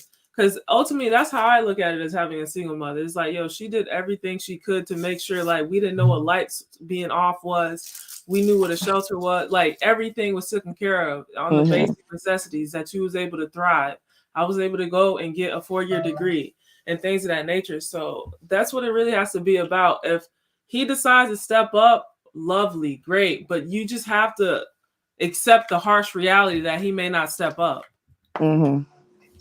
And that's what it is. But to voice your platform, your opinion of as far as the Little Black Boys, I think that's amazing because people do need to hear this conversation and realize, like, unfortunately, no one's really coming to save you. Like, if you get blessed with that, yes, but expecting it's dead. Like, don't do that. Like, just keep moving forward. Nah, that's all facts. And like I said, that's kind of even why I definitely even want to get. Definitely want to get the brother's reasoning because, like I said, I don't know, bro. I'm one of them motherfuckers, bro, where I want my youths to grow up a certain way, bro. Like I'm adamant about them growing up a certain way, bro. And it's based on the way I grew up, bro. Like I said, like my mom dumbed out, bro. I love my mom. She do everything, even to this fucking day. She dumb out, but I understand where I could have been because I see even my other friends that I grew up with, and I was further along than them when I was younger, but a lot of my setbacks cost me a lot more because it was just me and my mom. So I was basically, you feel me, already the breadwinner. And then now when I get a setback, I'm setting my mom back and I'm basically setting me back. But with their situation, they have a situation, their dad is able to step in. It's a lot of, you feel me? It's a lot more hands on deck. So bro, we have to try to, like I said, you have, like Empress was saying, just keep going forward, understand what comes with these type of weird situations. And that's why we try to, bro, like, if it's like literally the last thing we do, try to keep shit together, bro. But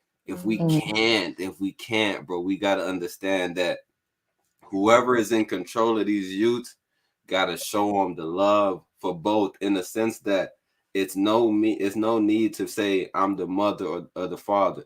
If you acting in that, you feel me? If you acting in that role and you being both, your child might acknowledge that, but you let them know, yeah, your dad is right there. Boom, boom, boom. You want them to even look at their dad, even if they look at their dad as a failure. You let them make that judgment on their own. Yo, Pop's right here. You want to talk to them? Let me call him right now. Cause my mom used to do that to me all the time.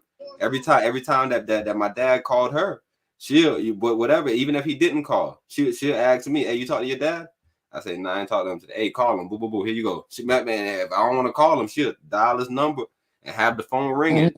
Right. So you even got to put them to that. If it comes to the situation like that, you got to make the boys understand that, yo, look, I'm trying. Like, I don't know what else to do.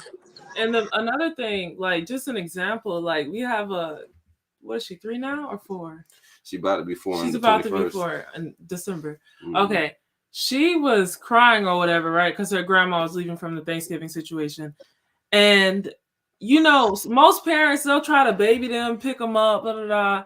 Like, my husband's whole thing is, no, we're not doing that. Like, stop that. Like, we're not acknowledging that type of behavior here. If you want to do that, go in the room and do it by yourself. But we're not acknowledging it.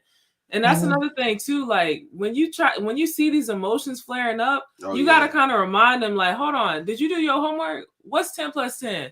What's 2 plus 2? Go get a book. Like, keep them busy and keep their mind off of that stuff. Because yes, you can be thinking about it, but come on, we got other stuff that we need to be thinking about, baby. Let's go. Right. And our kids are very smart. So my 6-year-old, that's the one who's having the problem. I don't know if my 8-year-old is. He's very nonchalant. So he's like, he doesn't care about anything. That's how he acts anyway. So Juju, he he's like, well, Mom, I want to do football. And I said, okay. And he was like, because I when I'm angry or I have a lot of aggression, I can just take it out on the people on the field. And I'm like, my 6-year-old just told me that he wants to play football because of the emotions that he's feeling, because he doesn't know how to express it any other way but to do that. And he literally he'll get his Chromebook, he'll pull up, he say, Mommy, like this, and he'll show me all of the football stuff he's been looking at on the computer. And so I text the father and I said, hey, your son wants to play football. And he was like, okay, I'm gonna look into it. And so my son followed up, because they don't forget nothing.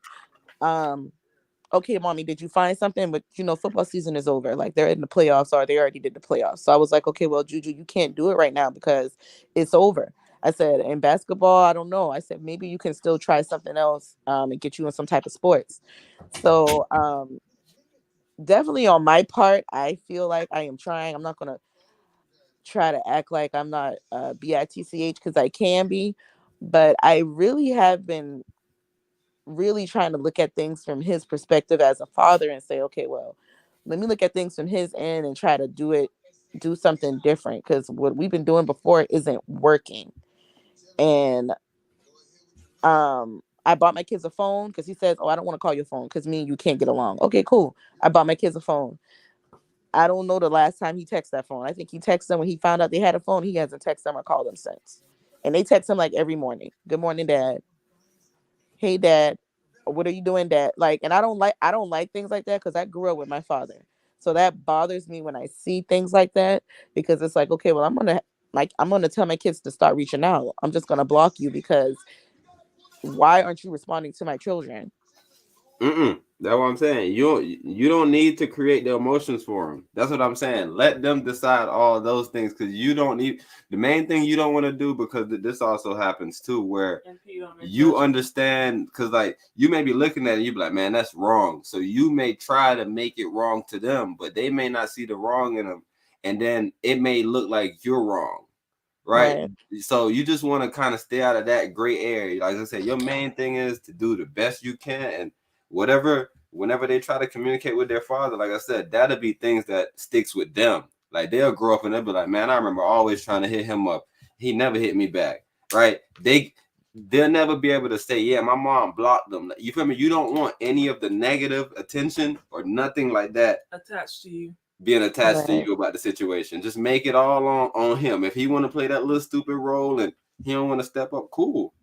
You feel me? Even though it may hurt you, because you understand the betterment behind it, you have to even watch it from a distance just to show, yo, look what's going on. And then, like I said, when you play your part, you're going to always get credit for that. So make sure you do that. Because like I said, bro, as sons, bro, I don't care about fathers, bro. Like, I love my dad. Shout out to bruh. But as a boy, bro, you're going to always love your and mother, you grew bro. up with your dad until what? 7. Yeah, and then I went back when I was 11 and stayed down there for 3 more years. So, yeah, really a long ass time. But yeah, it's my mom. Like, you feel me? Because she's my mom. She's a woman. And she was raised by her dad. She had a lot of influence of that male energy. And he was very disciplined and just good in his ways. And that's how everything is supposed to be. It's the opposite sex that, you feel me? So as long as you do your part, bro, you should get a balanced individual. And just understand, as a boy too, that's natural. Like, yeah, what do you want to do as far as playing sports? If you're a boy and you ain't trying to play sports, that's almost bad. So yeah, you might even want to get them. Like, I don't know if they got any like little martial arts or anything like that, man. Yeah. I was thinking about that too. Anything. Yeah, He bro. has a temper. Man, get him in something quick, man. He got that temper. He could use that to his benefit, and then he could be taught to control that type of stuff. I tell you, me, bro, that's same where I was until I found my sport, and I kept on trying them. I tried all of them. I tried track. I tried football. I tried this. I tried that. I was like, oh, this is my shit. And I don't know if this is offensive or what, but I'm just thinking if you take the phone money, because you say he's not even hitting them up, take the phone money and put that to the karate lessons. That'll save you some money right there. And if Swab really want to reach out to him, you know, you just got to swallow the pill and call her phone and talk to him. So, yeah. Hey, however you got to do it, but I think that'll make it too difficult. I think you just keep the simple system. Keep the simple system that you got because it's a benefit. You can communicate with them. You feel me? It's not just one way. So yeah, you can track them down with it. yeah, it's a benefit. Like I said, bro, everything that you're saying, bro, you on the right path. Like I said, I definitely got to talk to that brother and see what the hell his mind is at. Cause I don't know, bro.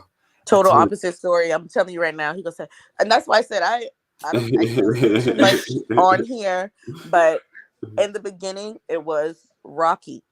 But once I got out of that, because you know I started talking to somebody, so to get my mind off what I was going through, and I had my situation, and then he got him a situation, and so I was like, okay, we both is in situations, so we should be able to talk now without it being a problem.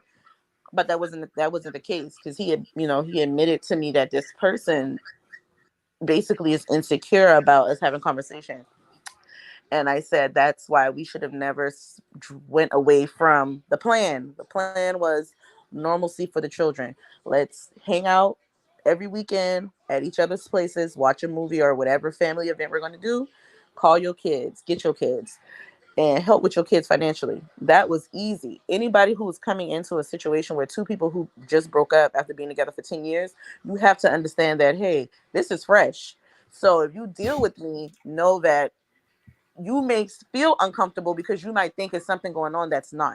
This was a mutual agreement to go our separate ways. We both wanted to do it, and I was the one who put the foot to said, okay, this is it. But that was a mutual thing. It wasn't bad. Well, I didn't think it was bad, but like I said, he thinks I'm his enemy for whatever reason. And I'll say this publicly on this for whoever ever watches this. I am not his enemy. I cared about him. I loved him. I wanted him to be the person that he is right now. I wanted him to be that person, and I didn't care if it was with me or somebody else. It's unfortunate what happened with us, and we do have children, even his stepdaughter, who he raised since she was one.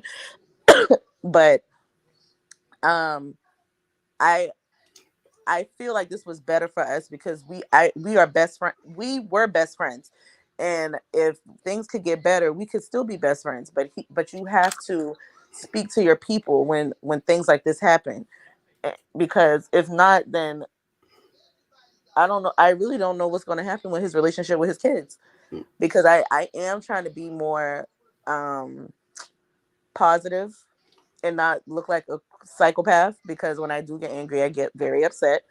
But I know that's what he expects. That's why he pokes me, because he wants me to give him a reaction that I'm just not going to do anymore. And over time, this didn't happen overnight. In the beginning it was bad, but over time, and I was able to see it from a different light, because the person I was talking to, he was going through the same exact thing as me. That He's separated from somebody he was with for 20 years. They have a child. This is fresh for them. When I decided to talk to him, I knew, like, okay, they're still going to be having a lot of conversation. These people just broke up. This is not something that has been going on for a long time. I was understanding, because who am I to say, oh, well, such and such, you and her talk too much on the phone. You don't need to talk to her. Or you don't need to be seeing your kids, or whatever the case may be. I didn't force myself on his children, which I feel like is another thing that's happening. Like, somebody's forcing themselves into my kid's life. And I'm confused by that, because you're married. So you shouldn't be trying to meet anybody's kids. You need to be trying to get a divorce. And when I say things like that, he doesn't want to hear that, because I think he needs therapy because it's a lot of things that me and him know about in our 10-year relationship. Both of us suffer from childhood trauma. And if he fixes that, he ain't gonna never feel like he need to have nobody with him all the time like that. He'll be okay with, okay, I'm good with my kids. I don't have to have a married woman in my bed. I'm good by myself. But you saying that's his new lady though. Yeah. See, that's what I'm trying to tell you. I don't know. It's like it's like I said, it's no common ground because I know based on what I'm hearing, y'all both have justification because he's probably looking at it completely different. Like, yo, bro, I'm moving on. This is how I'm trying to do the situation, and she looking at it like this, like she trying to control the situation. Yeah, It's that's what he like thinks. He thinks I'm trying so. to control it. He does. Yeah, I could only imagine, right? So that's what I was saying that y'all only literally have to, bro. Like y'all will just have to be like, yo, that's your dad, that's your mom. When you with your dad, that's how your dad kicking it. When you with your mom, that's how you like. It's just no way around that, and it'll be the same situation if you, I guess, you had some guy that was around or whatever the situation may be. It'll have to be the same situation because right now what I'm hearing, bro, it's a justification on both ends to do nonsense. Like, and then like what you were saying, like I really got to send you this song, Empress. Send her this song. Send her my song, my Life Jennings song. Cause this is nonsense y'all telling me about, bro. People do not wish the best for people, but when they leave each other, bro, we gotta stop thinking that They want them to suffer. we don't want each other to have the best, bro. That's why we separated, Yep. bro. Like this shit, like this game that we play, bro. This game, bro, we gotta stop it, bro. We gotta change this shit up, bro. We gotta have like a different outlook. Like I tell my wife all the time, man and woman ain't friend, bro.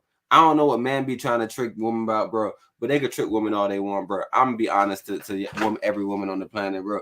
Man ain't no fucking woman friend, bro. Unless a man is like feminine in the sense that he may be gay, maybe not. Maybe he's just a feminine guy, whatever the situation is. But bro, 99.9% of man, bro. The only reason why they're around a woman, bro, is the intentions, bro, of being with this woman, bro. Because man, bro, we love a woman, bro. When you're around a woman, you want to protect her. You want to do all these different things. When does it come to a sense that you just like, yo, I just want to be her friend, though? Because no, bro, that just doesn't work. So I understand why it's tough for him. I understand why it's tough for you. Both of y'all have a point, and that's why I was telling you, I don't want you to boys in a sense like if you get if you feel like he's doing something wrong, and you may even know it's wrong based on him not texting back or whatever the situation is, let him suffer those burdens based on the boys' judgments because you don't want that rift to come out like that. But you just gotta understand that, yo, when people separate, people do not want the best for others, bro. Everybody that's separated right now is just like, yo, we separated, bro. All right, bro. She thinks she gonna. I don't know, bro. I don't know what. Maybe it's some cool motherfuckers out here today that's like, yo, we separated. I want her to succeed. But yeah, I most think most man, I bro, think is that tough.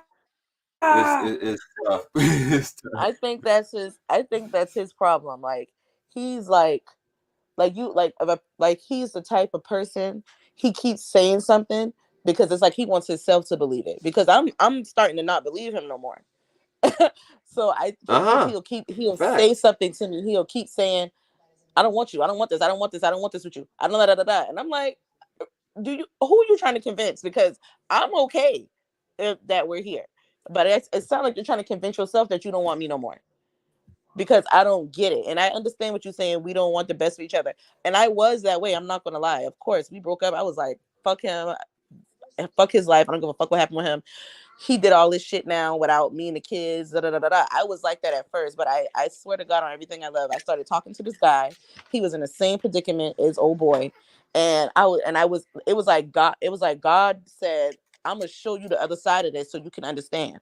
And for 5 months, when I was dealing with this person, over time, I was able to see and understand, like, oh my God, like he probably really was miserable in this situation with me whenever it happened for him. And he was just really trying to stick it out because we have our children.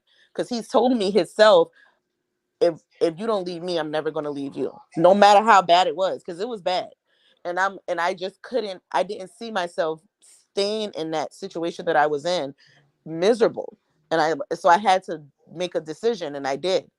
And over time, after I was able to experience somebody who was going through the same exact thing, somebody who had to start all over, was sleeping on his mom's floor, had to get his own place, had to get his own car. I saw it. And when I saw that, I was like, oh my God, this was my baby daddy. I said, and I can understand how liberating that feels, how good that makes him feel as a man, especially at his age, to say I have all of this shit now on my own. It's not attached to a girl, it's not attached to my mom. Nobody can say that they gave me anything. I worked for this, I got it, and I'm here and I'm glad, and I don't want to go back. I want to sit in this for a while. So that's why when he did get a girlfriend or whatever she is, I was shocked, because I was like, you're single, you're free, live your life. Like, you've been with me for 10 years. Be by yourself. Not trying to tell him what to do with his life. I do want the best for him. I don't think this young lady who is married is the best, because no married woman How you who know? says she's of God would would be sleeping with a man and she's still married to someone else. That's just not ethical. That's craziness. But if she is for him, I want to make sure that I want her to change him. Well, he has to want to change for himself, but I want the change to be real. I don't want him to be, oh, I can be this sweet person, this God-fearing man with her, and I want my children to follow in her footsteps and do all of this Christian whatever she is stuff. But then when you talk to me, I'm bitches, fuck me, and all, like, because now that's fake. So now you're still putting on this mask. Like, that's what I feel like he had in our relationship, and it's not real. So now you're just doing this. You're basically doing the same thing you did with me with her, and that's that narcissist behavior, because you're not being who you really want to be. You're just doing this to keep this person, I guess. I'm saying though, what if he a Christian man that cursed though? Curse his baby mama out like that, Like what if man. like I'm He could be a I'm just Christian saying that he can curse. give it My up like that. grandma Like is a what about Christian. like She a curse all the time. Yeah, that's what I'm saying. Like what if he just like he's just in his emotions? Why though? He could be in his emotions because he's in his emotions. Like I'm just telling you, there's characters in the Bible that was more emotional characters than other characters. It's just other characters that just really don't know how to deal with their emotions. And like I said, we always gotta view it in the simple sense, bro, that you don't even know what branch of Christianity he practicing. Maybe the branch he man, why you laughing, bro? You bad, Nah, G shit though. That's why I was saying, like, it's no commonality, bro. Like me, like if me and you talking, it's only one thing we believe in. So like I can go to one thing and we can only believe in one thing. But like if say I say, yo, you a Christian, bro, you can't be cursing your baby mama out. And you like, what is it? Nigga, you know what my told me? My pastor told me that you can curse your woman out. That's your property. You don't know, bro. There's literally Christian denominations, right, that'll say, yo, woman is your property.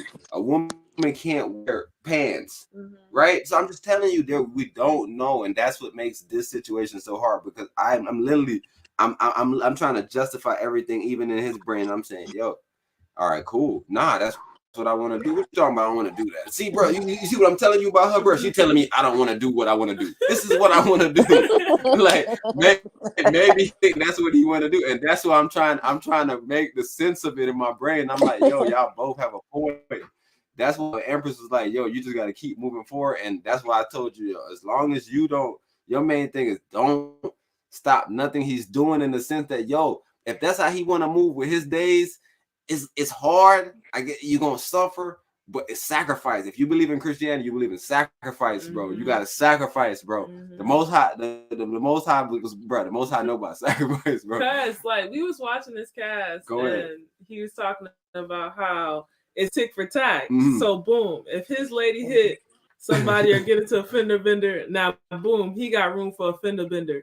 But like me as a woman, if I hear a man say that, I don't want you to be my husband. I'm not attracted to that at all. Like that is a loser mentality, bro. Like what are you talking about? If you get into one, no, like none of us should be getting into one, and we should hold each other accountable when we do get into one. Like, bro, you fucking the insurance up, bro. We're gonna have to pay for it now. We're gonna have to do all this stuff, and that's what it seems like with you and Swab, it's like you're overplaying the game now. You're done playing the game. You're like, bro, I'm not going tick for tack no more, bro. If you want to fucking be on that childish shit still, fine. Go do that weird fantasy life stuff that you want to do, bro. But we have bare fruit in this relationship, bro. And I have to make sure that they come out good and nurtured, nigga. I don't want no spoiled fruit in my basket. So that's what the focus has to be now. Like your purpose has to be, bro, I'm here to make sure these children come out balanced, or as balanced as I can get them out of this household. So bare necessities have to be taken care of, bro. They gotta have clothes on their back. They gotta have food in their belly. They gotta have some over their head, bro, to protect weather. Yeah, bro. And And that's you what like I I'm said, fearful of.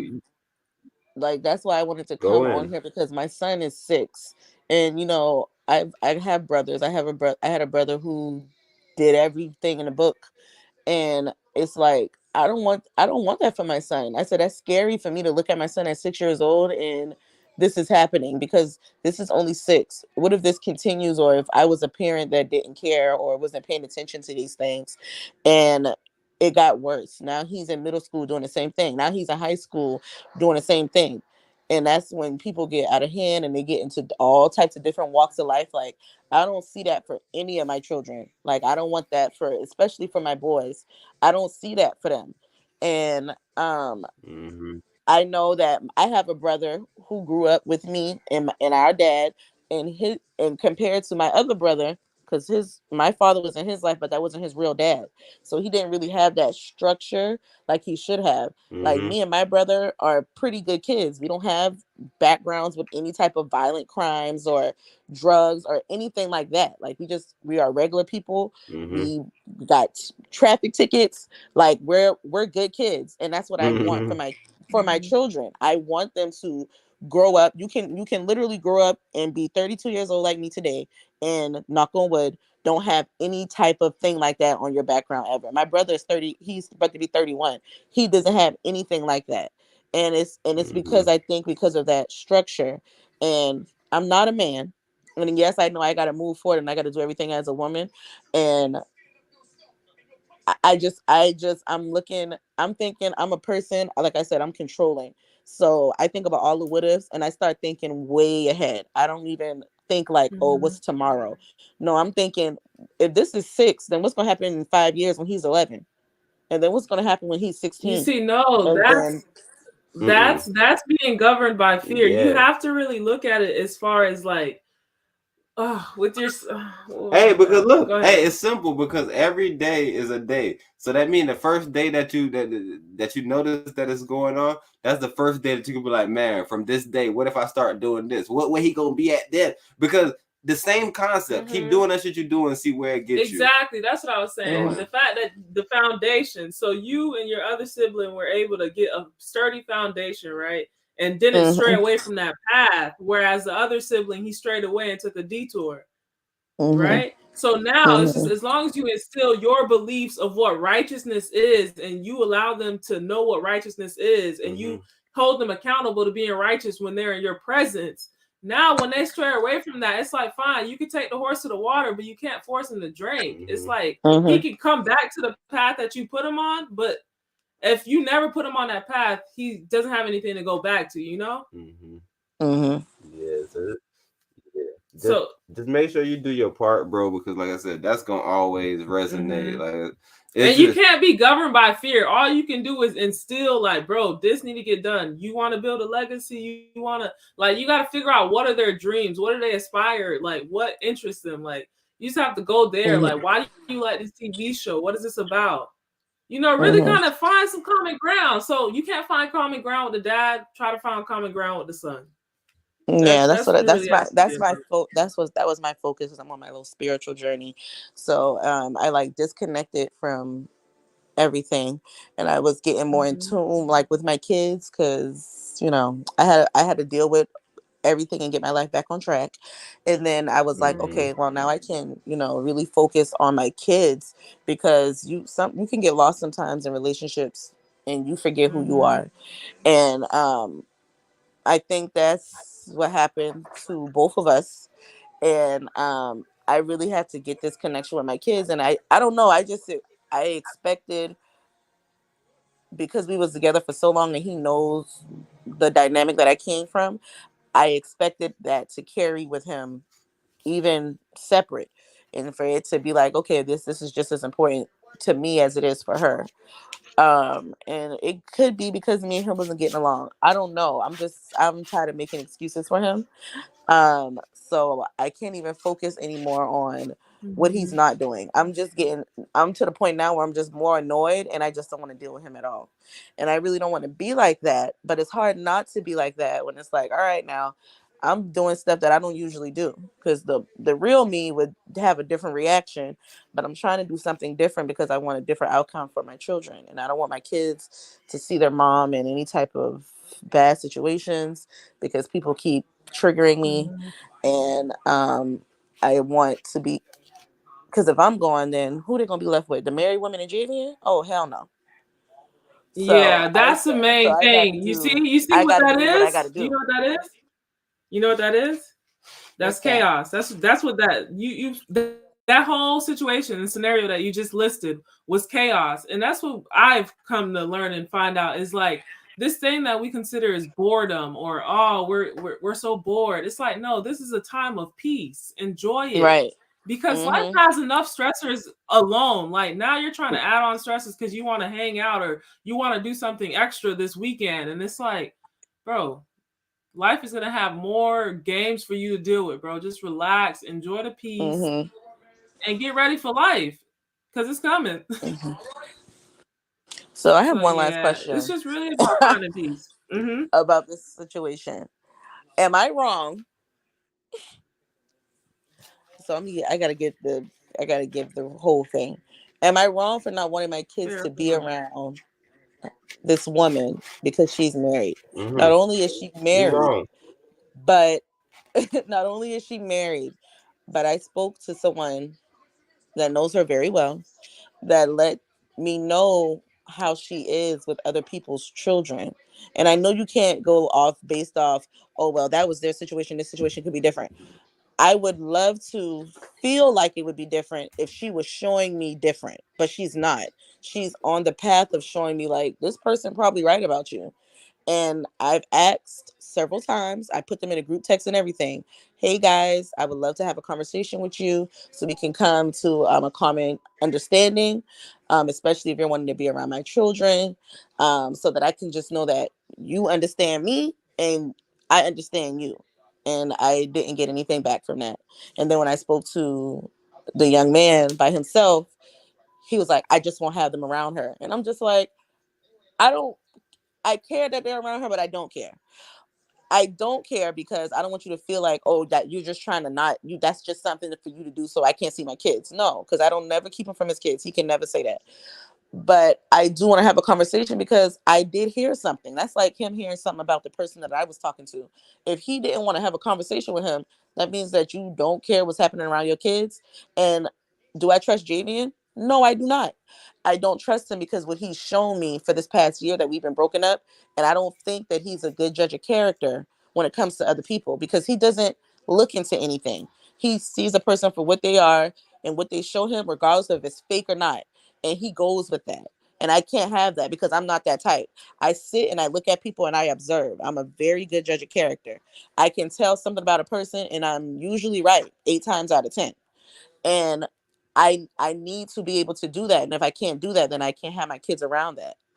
Because you right now, you're telling me she's married and I'm cool with that.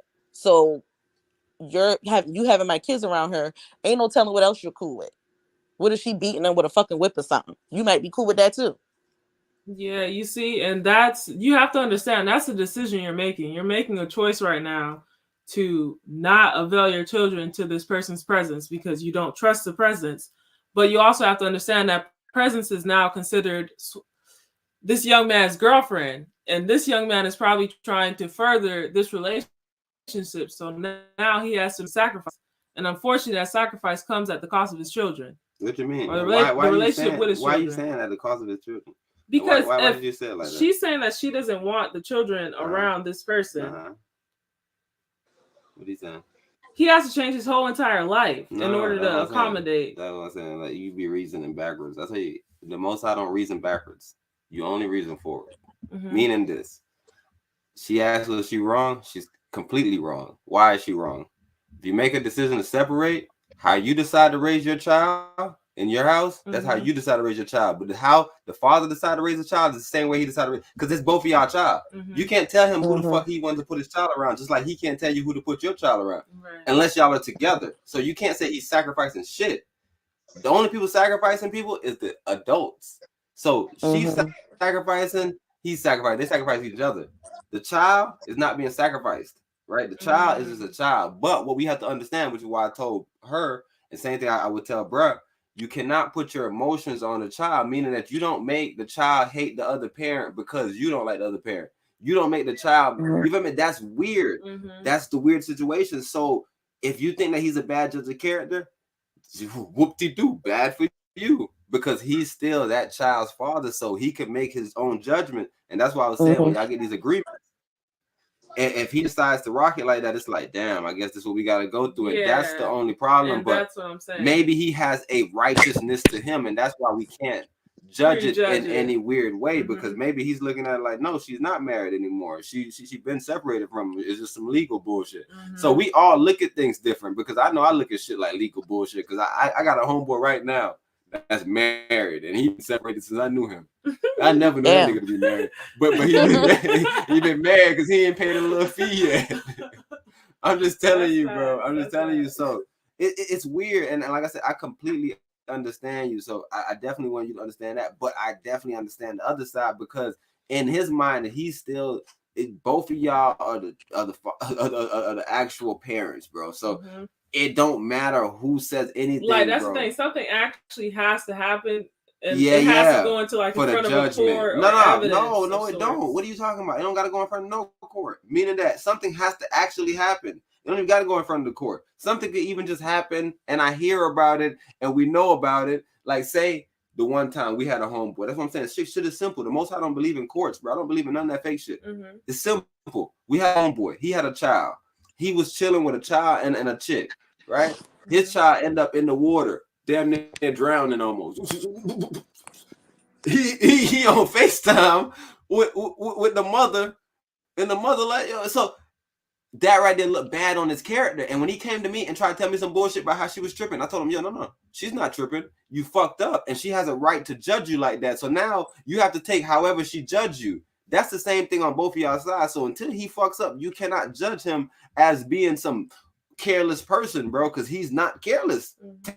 Technically, he hasn't showed you anything in the real sense of, like, in his judgment, like I told you, like with the bruh having his daughter damn near almost drowned. I said she didn't almost drown, but I made the situation worse just to show him, yo, you weren't even paying attention to your child, which is why she thought you was this careless bruh. So until you have an actual reason, you can't put nothing on them. Until that's sinister. Until that's terrible, bro. Until one of the youths come back and say, yo, man, Pops threw me off the roof today. What the fuck is wrong with bro? Bro got drunk. Like, you feel me? You have to have real shit. You can't just be saying, yo, I don't like the way you doing that, bro. I seen you picking them up and throwing them too high. It's like he like to be thrown high. No, don't throw him high no more. His head jumping. It's just like, we can't make those type of judgments like that. We have to make real judgments, but just to be fair. Like, you feel me? Because we wouldn't want somebody to judge us like that. You can't be taking them to school in that fast car. What do you mean, bro? Like, you're not taking them to school. You don't know about taking them to school. I take them to school. So why you feel me? can't We just got three people that are adults have a conversation? Because they don't have to. So no, I agree with you. No, your question is right. But if they say that we don't want to, that's still fair enough. That's what I was trying to tell you, because y'all both made a judgment. It'll be the same thing in your situation. If he decided to say, yo, I want to talk about this, and you say, I don't want to talk about it. It's not like y'all are together. Y'all don't have to come to no agreements to make nothing work. And that's the only thing I'm telling you. It's tough, but it's reality. And once we understand that, we just move forward as accordingly. That's why I say we just try to get the job done as best as we can. What you have sacrificed in this whole separation is the relationship. You have no relationship. Right to nothing. The presence of that person anymore. Nobody have to do nothing for nobody. Except for the child. It's just a matter of common courtesy. So there's no courtesy. If they don't want to be nice, they don't have to. So I definitely understand your point. Like, yo, why can't we just have a conversation? I heard this, and it's like, no, we can't have no conversation because that's some whack ass shit. You can't be asking me about no weird shit like that. That's the consequence of deciding to separate. Yeah, so it's you can get that harsh. That's the consequence of not a person, not being upfront with your person. Because I am an open book, and I told my person straight up, hey, I just broke up with somebody, and it's fresh, ain't the same. It hasn't been a year yet. We've been together for 10 years, and of course he felt ways when me and him had conversations, but it wasn't like it never came out of his mouth, oh, I don't want you on the phone with him. Like the fact that Jaden hold is very on. private. I want you to go in real quick. But do you understand that in the man world, that's not an allowed emotion. In the woman world, the woman could rightfully do that. The woman could rightfully be like, you can't talk to her. You might be trying to fuck her. If a man does it, he seems over weird. Feminized or over masculine. It's like, hold on, it's like, wait, is he finna hurt me or is he about to start crying? Yeah, like, you don't know where. It's not acceptable in the man world, so he couldn't even take it too far. Like literally, all he could do is be like, nah, babe, I don't like it. Yeah, but just understand the perception that is being given off by doing it. So yeah, just so it's a big difference with the guy that you're with because you are actually the woman with the sense. I'm telling you, you got to be the woman with the sense to deliver the message. The man could decide, but so much. The man come to a chick, be like, "Hey man, my baby mama want to talk to you." She like, "What? I don't want to talk to her." All right, babe. Like what else you gonna say? Like you gonna start a big argument about some? No, you gotta talk to her. I'm gonna call her right now. Get on the phone. Like it's hard, bro, as a man, but a woman, it's simple. It's like you come to him logical, and he gotta be logical with it. Like he can't just get emotional. I don't want to talk to him. Yeah, it's like come on, bro. Whereas a woman, she's just because it's like, what? It's tough, bro. It's tough.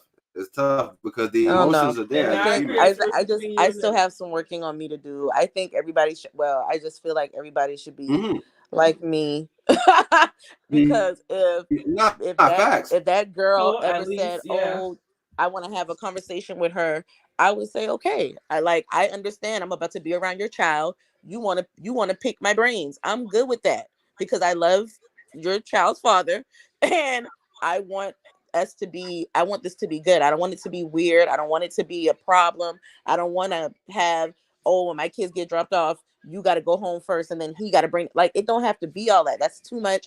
That's dramaful. That's stupid. I don't want that. I want it to be. I'm just saying, but look, what if she not in that level of her spiritual journey though? Like, what if she not to that level on her spiritual journey to where at this moment she's not ready to really even have those type of conversations? That's what I'm saying. Everybody's at different levels where it's like, but maybe in a couple years or something, she'd be like, man, I was tripping. I gotta talk to that lady, man. What the fuck? I'm around her child, nigga. She done raised these youths so goddamn respectful. Every time they come over here, they respect me. That's what I'm saying. You don't want none of your emotions on the youths because you want your good habits to be, you feel me? You want people to see them through the youths, like, oh snap, what the fuck? I know you ain't raising them like this. I be seeing you. Like, however you feel like the situation is, bro, you want everything that come from your household, bro, to come with this presence where they like, okay, no, that's right. Yeah, she like, you feel me? And then, like I said, you make people feel bad by treating you bad. You feel me? People will start feeling a certain type of way. They're like, nah, look how she handling it though. Like she ain't getting angry about nothing. She ain't calling me trying to cuss me out. She just simply want to have a conversation. She said it one time. She not chasing me down. That's why I said you want everything to be respectful. If he's like, man, now she's everything I want her to be. She's calm. She's more reserved. She's more submissive. That ship has sailed. Yeah. I'm just telling you, bro. Y'all both got an impression, and I just feel like y'all both is right in the wrong sense. And if we about to be both right in the wrong sense, then we can't really make judgment in the sense that, oh, this is how I want to raise them, and it's like that ain't how I want you to raise them. And it's like, well, we should never separated, so this is how I'm raising.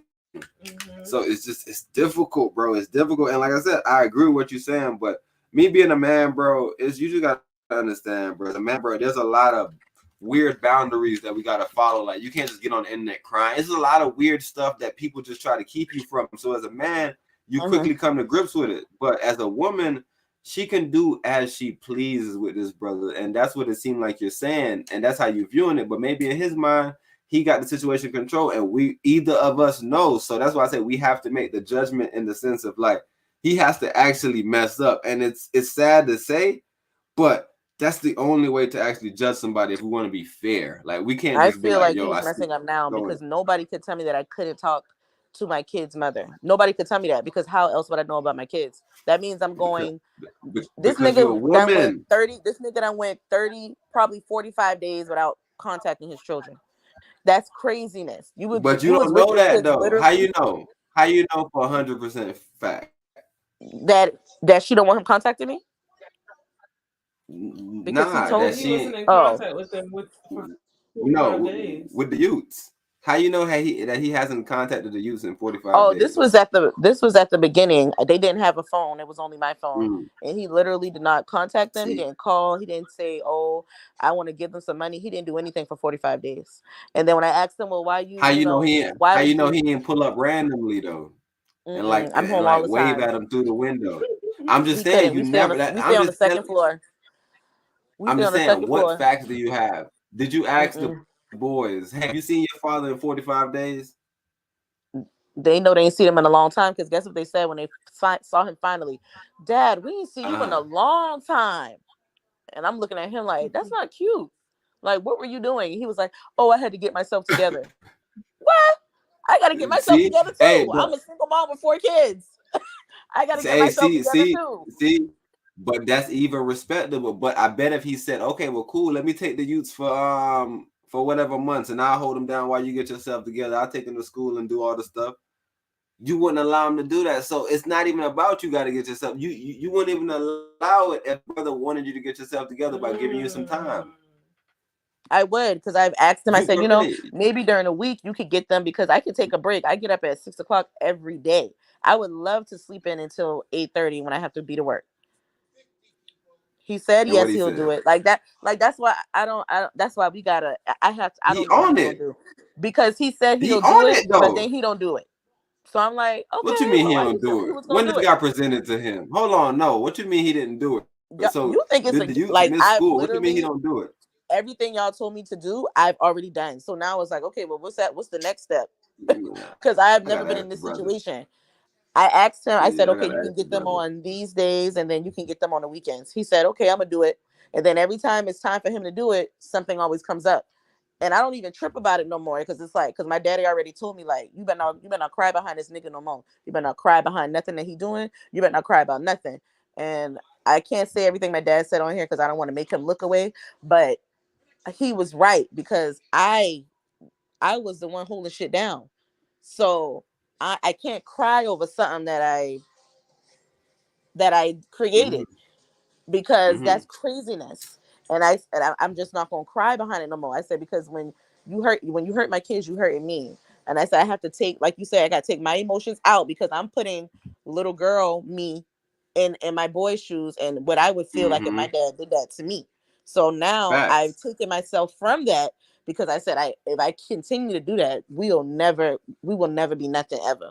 So I took Mm-hmm. myself out of it now, and now it's like I don't want to say I'm emotionless, but I am because I don't care no more if you hit them up. I don't care if you don't get them because I don't really need you to. I would love for you to do it, but I don't need you to do it because if you're okay with my father coming away from Florida to spend a week or 2 weeks with his grandkids to give them that authoritative figure like for the father role, then that's on you. If you're okay with my guy friend that I was talking to at the time, if I allow him to be around my kids like that to be a father figure, that's on you. This is decisions that you're making because I give you the opportunity first. I ask you first before anybody. Hey, can you get the kids during the week? Can you get the kids on the weekend? I it's 30 days in a month. 28 of those days I have the kids. 2 of those days he has the kids. That's the math ain't mathing. Something's off here. Mm. Like it shouldn't be. I'm not saying 15-15, but every other weekend. Like I know you have a life. I'm not going to sit here and say, oh, you need to get them every weekend. That's unreasonable. But you need to get them every other Nah, weekend. And that I'm not nah talking about that Saturday and Sunday. I'm talking about that's Friday through reasonable. That's Sunday. reasonable. Nah, I gotta talk to that brother. That's reasonable. I don't think that. I don't know if that brother. Yeah, I don't know if that like, brother think he you're Elon a Musk or dad something. He first. got to see him Like, every week. What do you mean? That's not reasonable. dad Because I was Fuck you like, doing first. I out didn't here, want to nigga? be You like, building a oh, spaceship? I'm trying to take You time in away from him Mars? being able to have a personal life. So I was like, okay, I'll let Nah, what do you let him mean get his personal daily life? weekend. He gotta raise his youths. I gotta Bro, talk you to that brother hate because children. I don't like what you're saying right now is going over my head because like I said, I agree with you wholeheartedly, but I'm just only imagining he gotta have a good reason. He gotta come to me and be like, what, bro? Man, you know how much time I try to get the youths for all 800 days? She don't want to give me the youths, bro. She like my That's what he system, gonna bro. tell you. Every time I That's what try he to gonna take the tell youths, bro, you. she see that's what it's That's what hard, bro. You might that's be what he hating gonna tell on the you. system. He gonna tell you that, but I swear to God on everything I love, I have never denied him his children. Has he ever gotten my children and then had to bring them back because he couldn't follow simple instructions? Yes. Because this was before I had the conversation with See, that's what y'all. I'm saying. So it was times Okay, where I was okay, like, okay, my okay. kids can't well, this is what happened. I told him beforehand my kids can't be Now, around a young go ahead. lady until I meet her. He was like, okay, da, da, da, da, da, making me think that everything was good. And I'm like, all right, yeah, everything's awesome. He's respecting my wishes. And because I said we have to have boundaries. Because I was in, like I said, I was talking to somebody. He talking to somebody. I said, we got to have boundaries. You can't call my phone and text my phone at the 10 o'clock. He want to text and call my phone 1, 2, 3 o'clock in the morning. I miss the boys. Oh, I wish that me and you could still be best friends. All type of shit. You can't do He that because petty. somebody's here with me. So if this person hear my phone going off, just like the person can't hear his phone going off because he got me on hidden alerts. So his phone would never go off if I contact him. So I'm like, that's weird because I have your kids. So if something were to happen that was an emergency, you wouldn't even know. Example, Juju had a one of those shish kebab sticks stuck in his hand. He had to get surgery. I literally blew this man phone up from that morning until I don't know until whenever it was like in the afternoon time. He called me back at 5 p.m. and said, "Oh, I just saw the text message. What happened to Juju?" And I'm like, "You didn't get none of these calls." And then when I see him in person, my phone number is on hidden alerts. Why would you have my number on hidden alerts? Who are you hiding me from? I have your children. I'm just This is telling you. craziness. Just imagine being a woman. I'm just telling you the difference between man and woman. Like even you and him not even together, and you checking his phone to know that you on hidden alert. Like a man could never do that. Imagine a random nigga just going back to his man. That nigga, man, bro. I'm telling you, the man with the man world is so much boundary. So I understand like how you feel because as you being a woman, you was able to facilitate a lot of sensible things. But bro, if this man woman is not sensible, bro, and she want to check his goddamn phone and say, yo, she keep on texting you, bro. Like anything could be anything, bro. It's just the man got to put his shit on hot. Like you think a man want to do that, bro? You think a nigga want to just man, bro? That's a lot of science projects right there, bro. But he has to because he know that, bro. If she sees this shit, bro, I'm gonna have to argue with her. I can't argue with everybody this week. I don't want no But argument today. why? He has children. There's nothing to argue about. Hey, It's not like I'm but being he trying. disrespectful and hitting him up wee hours in the morning, 10 o'clock at night. No, the person I'm with won't That's even, the I thing. wouldn't even be able to do no bullshit like that. It's not even about the argument. It's just like if she see it, she not Yeah, giving you none for like probably the next 2 weeks she might be now. upset It's just about. like she's turned off by the whole Yeah, she could situation. be upset about anything. Are you still talking to her? You don't know how she feel about anything. That's why I say maybe she might be in a path where I on her no, journey where she slowed down. I've spoken to this young lady who pretends like she's so holy and she's not. I've spoken to her. She's 35. First of all, she's older than all of us. So I've spoken to her Mm-hmm. directly. I said, I am that type of person. Like I'm not. I don't immediately like, oh no, fuck her. She ain't right for my baby daddy. Da, da, da. I'm not like that. I spoke to her. I said, hey, I introduced myself. I said, hey, I'm really just a girl here trying to make sure that he has someone in his life that's gonna make sure that he's doing the right thing. I said, and I know nobody can't make him do anything because he has to want to do it on his own. I said, but if someone is in his ear that he respects and that he cares about, he's going to try to do it because he's wanting to please that person. I know these things because I was with him for 10 years. And everything that I said happened. we had a situation happen, and I called her. I said, "Hey, JV and blah blah blah blah blah." She was like, "All right, I'm gonna talk to him." She talked to him. 10 minutes later, I get a text. I apologize. Da, da, da, da, da. So I know the effect she has on him. I know these things because I tested it and it works. I said, oh, okay, so I That's like what I'm her. telling you. She can make him do the right thing. And then that it was cool at the beginning, but I guess after, they started being sexual. I don't know what changed. Something changed. And then the next thing I know, it was like, oh no, bitch, I don't like you no more. And then me and her couldn't even have a sensible conversation. But when I was able to conversate with her, I said, well, JV and did let me know that you have a problem with him talking to me. And I said, I've told you numerous times, I don't want him. Me and him have nothing going on. I don't want to do anything with him. I'm cool on him. Like, I just want him to take care of his kids. Oh no, I don't have an issue. I don't even know what you're talking about. And I know my baby daddy ain't lying. Javian is very private. He would never tell me what the next female feel because he knows that's like that gives me ammo. Like, yeah, that bitch mad. He knows that. So he would never tell me that for me to feel like I got something over her. And he told me that for a reason because he was tired of her constantly coming at him. He said, I'm tired of arguing with her about a bitch I ain't fucking with, me being the bitch. And I was like, well, I don't know why y'all arguing because I don't talk to you. And then he was like, yeah, I know. He was like, so then we started arguing about some whole other shit. But that's how I knew that because he told me. And I said, and she got on that phone with me that day and she lied and act like it wasn't a problem when she could have just said, hey, I am a little bit uncomfortable because I know y'all been together for a long time and I don't know what y'all talk about. Put me on speakerphone, bitch. I'm talking about my kids. I don't want to talk about nothing else. I don't care See, I about was telling you, literally like, nothing else. I'm telling you, bro. It's like I got a future ball. Everything you're telling me right now. I just already told you all these things about this young lady. So everything you're telling me, I already knew this, and I don't even know the young lady. I'm telling you, there's no way around this science.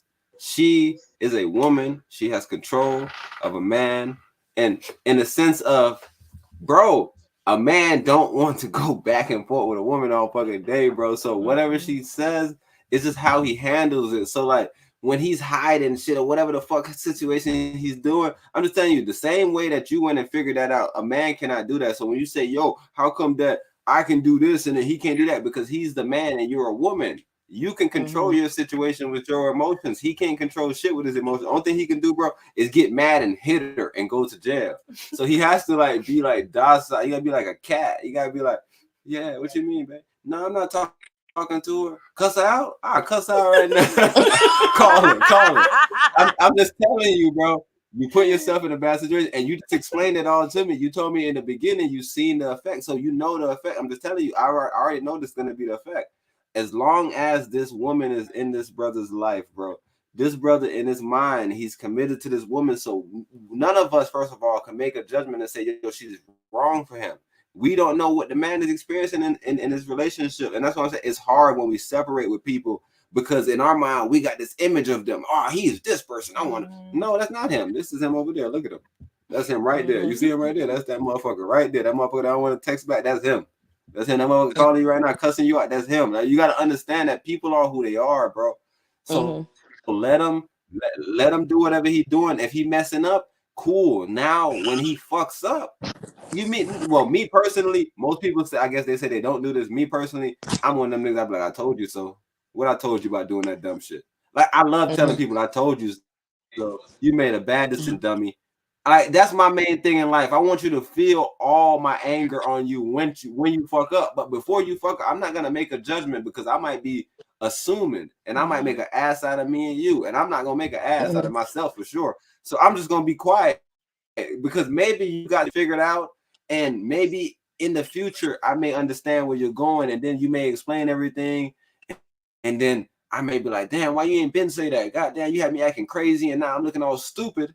I'm not gonna look stupid. I'm gonna think what I think in my goddamn head, and when that shit play out, I'm gonna say, I remember what I told you that one day. So as long as you presented it to him, you don't want to keep on beating him over his head. You want, like I said, your main thing is just like Empress said, bro. You want him to look at you the same way and just be on some shit like, man, she exactly what I wanted her to be. Now she want to be that for somebody else. Look at her. That's how you want it to be, bro, because you just gotta move in your righteousness, bro. Just like you said, Pop said, nigga, you can't cry behind a same difference, bro. It's just like that's like you wasting water, bro. You can literally do that and put a lot of that energy, bro, towards some creative shit or towards whatever else, nigga, that'll better yourself, nigga, to add more value to you. And you'll be like, oh snap, I done valued up, nigga. This whole time I'm bullshit. I done fucked around and then valued myself up. You feel me? You gotta understand that that's how life works, bro. So don't even me personally, I wouldn't. You feel me? Because I'm listening to y'all, bro, and y'all don't got the same system. So unless y'all get the same system from now on, bro, y'all need to both just whatever judgments y'all have on each other need to be in y'all fucking mind. And whoever fuck up first, nigga, make sure y'all look at their ass and clown them, make them feel bad about making a bad fucking decision. Make them feel bad, bro. Make them fucking feel bad because they gotta understand. But you do not want to feel bad about putting judgment on people, misjudging somebody, and they turn out to be cool. They turn out to be somebody that y'all turn out to have a good relationship 2 years from now, or how much ever years from now, when people finally, you feel me? When people finally able to mature from some things that people able to turn back. We don't want words to come out of our mouth that we can't kind of take back with. If we don't really truly mean it, you feel me? So I completely agree with you as far as what you're saying, but I'm just telling you, he has a point too. So the best thing for you to do, bro, is keep doing what you're doing righteously as far as you on your journey. You feel me? Paying attention to the boys, making sure everything right. But you cannot do nothing in effect of, yo, you can't be around her. You can't do this. You don't want nothing. You want him to feel like nothing, because he could even use that as a bullshit ass argument for why shit don't work. Man, I can't even have no relationships because every time I want to be around, he could. Everybody can make any excuses, bro. But now if you don't allow none of those things to be an excuse, you feel me? Nobody can say nothing like me, bro. When he come back, it's clear as day. It's clear. He fucked up. He fucked up, and now he needs somewhere to stay. Well, now it's like, man, no, you flattened all my tires, bro. Yeah, you caused me to go broke. Yeah, it's like, nah, nigga, you had all that time over there to figure that shit out. Still fucked up. Don't give him no ammunition, bro. All you that's what I be trying to do. I try to keep my distance. I'm really gonna have to pray on this about my kids being around this young lady. Because y'all probably like the first person that said, oh, just try it. If she really had to say she is, he gonna see it for himself, because she ain't gonna want the kids to be around. I said, I just don't want to put my kids in that situation, because I am crazy for real. Like I will, yeah. Because I just do not, I cannot. My kids cannot come here telling me that. At least it happens faster than later, because right now all this situation doing is prolonging. It's like right now you antagonizing yourself. So like right now you're going through the situation before it even happened. Yeah, don't live it twice. Just let it happen. If it does happen, then you can say, damn, bro, I hate the fuck this shit. This shit happened, but now I got a good reason to say fuck you. But before that, why go through that? Because it may turn out to not be nothing like that. And then you be like, damn, I just really wasted all that fucking negative energy for no reason. But I want to be able to do what he may consider the right thing, but I need more. I can't. It can't still be the same system. It can't still be, I only get them on Saturday and they come back on Sunday. Like, no. Like, you have to. Oh no, he can't do that for sure. Like I'm doing what you want. I'm allowing my kids to be around this person, so she shouldn't have a problem no more with you getting them Friday through Saturday. Friday through Sunday. There should be no reason why you feel like, I can't get them Friday, I gotta come Saturday. And then some days it's like, I come Saturday, and he comes Saturday night at like 9 p.m. and I'm like, they may as well stay home. Oh, you're not gonna let me get my kids? And I'm like, what the fuck were you doing all day? Like, what do you mean? It's 9 o'clock. And I still let them go, though. I never say, oh, no, they can't go again. I let them go. And then he'll text me, oh, what time I need to bring them back? What? You just got them. I didn't even get a break. I didn't even get time to do nothing if I wanted to do something. So hold on. So what? He can't take them to school in the morning? So like, why you got to bring them back Sunday? No, that's what I be wanting. It's always an excuse. Oh, I can't do this. I can't do that. And I'm like, damn. I said, okay. And then, like, if I say something in the middle of the week, like recently, I wanted to get their hair lined up because we were going to Florida for Thanksgiving. He was like, oh, I won't be able to make it today. And I'm just thinking to myself, like, well, you get off at 5. Why you can't come? And I don't be saying nothing no more. Back a couple months ago, I would argue. Now I just be like, okay. But I still wonder, like, okay, why you can't come today? Like it's a lot of that, and he knows that I don't like things like that, but that's still me dealing with stuff that I've been through as a child. But don't tell me, oh, I'm gonna come do this today, and then when it's time to do it, I'm texting you because first of all, at the 5 o'clock, I may as well not even text that phone because I'm not getting a response. He can text me all day while he at work. As soon as 5 o'clock hit, it's no response. And I've told him this. I said, if you know you can't text me after 5, why don't you just text me when you can and let me know what's up? Because if I'm texting you and I'm not getting a response, that's only making me angry because I don't like to be ignored. And so now it's the argument now. I'm not doing what you want me to do. And I'm like, oh my God, we were literally talking about something for the kids. And I need you to respond so I can know that we're on the same page for tomorrow or for tonight. And then it never happens. And then he'll text me out the blue the next day. Oh yeah, I couldn't do it. I couldn't come again. Or, oh yeah, I'm gonna come today. Like when our son first started acting out in school, I was like, hey, you need to come talk to Juju. He was acting out. It's been going on for a while. I'm finally letting you know because I thought I could control it and I can't. Oh, I'm gonna come. It was like a Monday. This nigga did not show up until like Thursday. And I'm like, why you ain't come Monday, Tuesday, or Wednesday? See, that's like, problematic, bro. What's problematic? Because that's like, imagine you as a businessman, right? You and a have a verbal contract that y'all agree on, bro. The day come, this nigga fucking got an excuse, bro. Just then, I gotta ask him if he got an excuse. That's what I'm saying.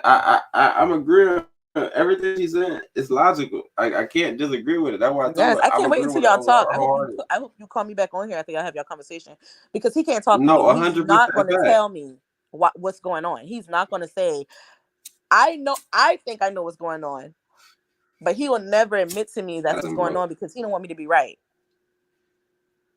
Because I know, like I said, I know this brother, and I'm just telling you, it's always hard, bro. I tell you, it was even like I said, I got another homeboy that was in the same situation, bro. And this lady came, she had so much bad things to say, and I was just like, yo, I agree with you, but I'm just telling you, there's two sides to the story. But in her point, he was mostly wrong for the most part in that old situation. He was immature. Yeah, he was mostly wrong, but still he was trying. So you see, that's the dynamic was a lot more like he was more so in your position where it was like, I'm trying to be the more conservative, settle down one now. And she's like, no, like I'm still trying to keep up with the Joneses and be in the inner circles. And like that's what it seems like he's on. It's like, no, I'm still trying to be in the inner circle and keep up with the Joneses. And it's like, buddy, that liberal freedom, but that's a fast life. She already explained though. He's been in a relationship for so long, right? So now he's finally getting his own items, right? So this is what we started the cast off, right? Where people have been saying this, I'm having my wish shit. I don't know what they be having their way with. I mean, either. I don't know either. The whole reception having their way with it. Do y'all even know what that means? So I have no idea what the fuck they have. Motion, all these fucking words. Yeah, they don't be having nothing going on, and I'll be like, you really don't. But okay. They moving in the same spot. No progression. Nowhere. Just and going backwards. So I'm like, you having your way, but you're not being the best father that you can be. You say you the GOAT, but you're not being the best father. How you a GOAT if you're not being the best father that you can be? That should be number one.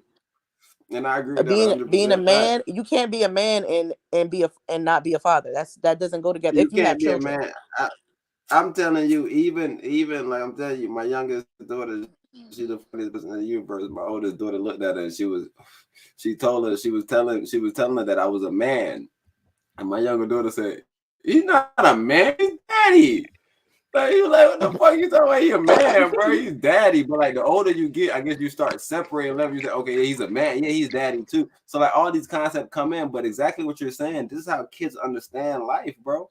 It's not a weird separation. It's to understand, like, yo, if you a man, you daddy. Like, I'm not even thinking you a man. I'm just thinking you daddy. So he has to understand that. So I don't know, like I said, bro, this is super hard. And I'm telling you, like, I gotta talk to the brother because Professor Asnati was talking about the Voodoo belief system and how sacrificing and they've always made it into this mystical animal doll pointing situation. When in reality, there's a lecture by this lady named Professor Bello who talks about the pillars and the different personalities or personas that come with the practice. And these pillars are what, like, we have to prioritize. So, like, when you look at yourself, like, the first thing you have to address is that you're Black. The next thing, if you are not a mother, is a woman or whatever. So it's usually Black and then a wife, and mother, and that's how you prioritize your concerns in life. Hey, because look, it all has to go back to serving, right? Whatever you serve, you have pillars in whatever servitude you choose, right? So if you're a Christian and you may go through the Christian doctrine and you say, okay, I see how the most I feel about marriage, right? And I see how the most I feel about divorce. I see the most I don't like separation. How do I deal with separation? What does the most? You feel me? These are all things that's already in these scriptures. If we say we believe in anything, bro, and that's where the balance comes to, because even if it is a separation or someone does pass away, you still have to find a balance within it all. Like, you have to. Yeah. Got to definitely get back to some type of ground, and that's the main reason why I was telling her, like, everything she's saying is 100% right, but the only thing that make her wrong is her judgment on them. Now she's weighing herself forward instead of just being like, yo, I'm moving like this, I know I'm doing everything righteously, I'm on this path, I'm communicating with you, I'm letting you know these things happen, my use are covered, I'm trying. But you feel me? But when once you start making a judgment on people and you start saying, yo, you can't do this because you didn't follow my rules, then he has every judgment as far as whatever the scripture may be, especially if you believe it's Christian shit. He definitely got some judgment to go to the Most High and be like, yo, I tried to do this.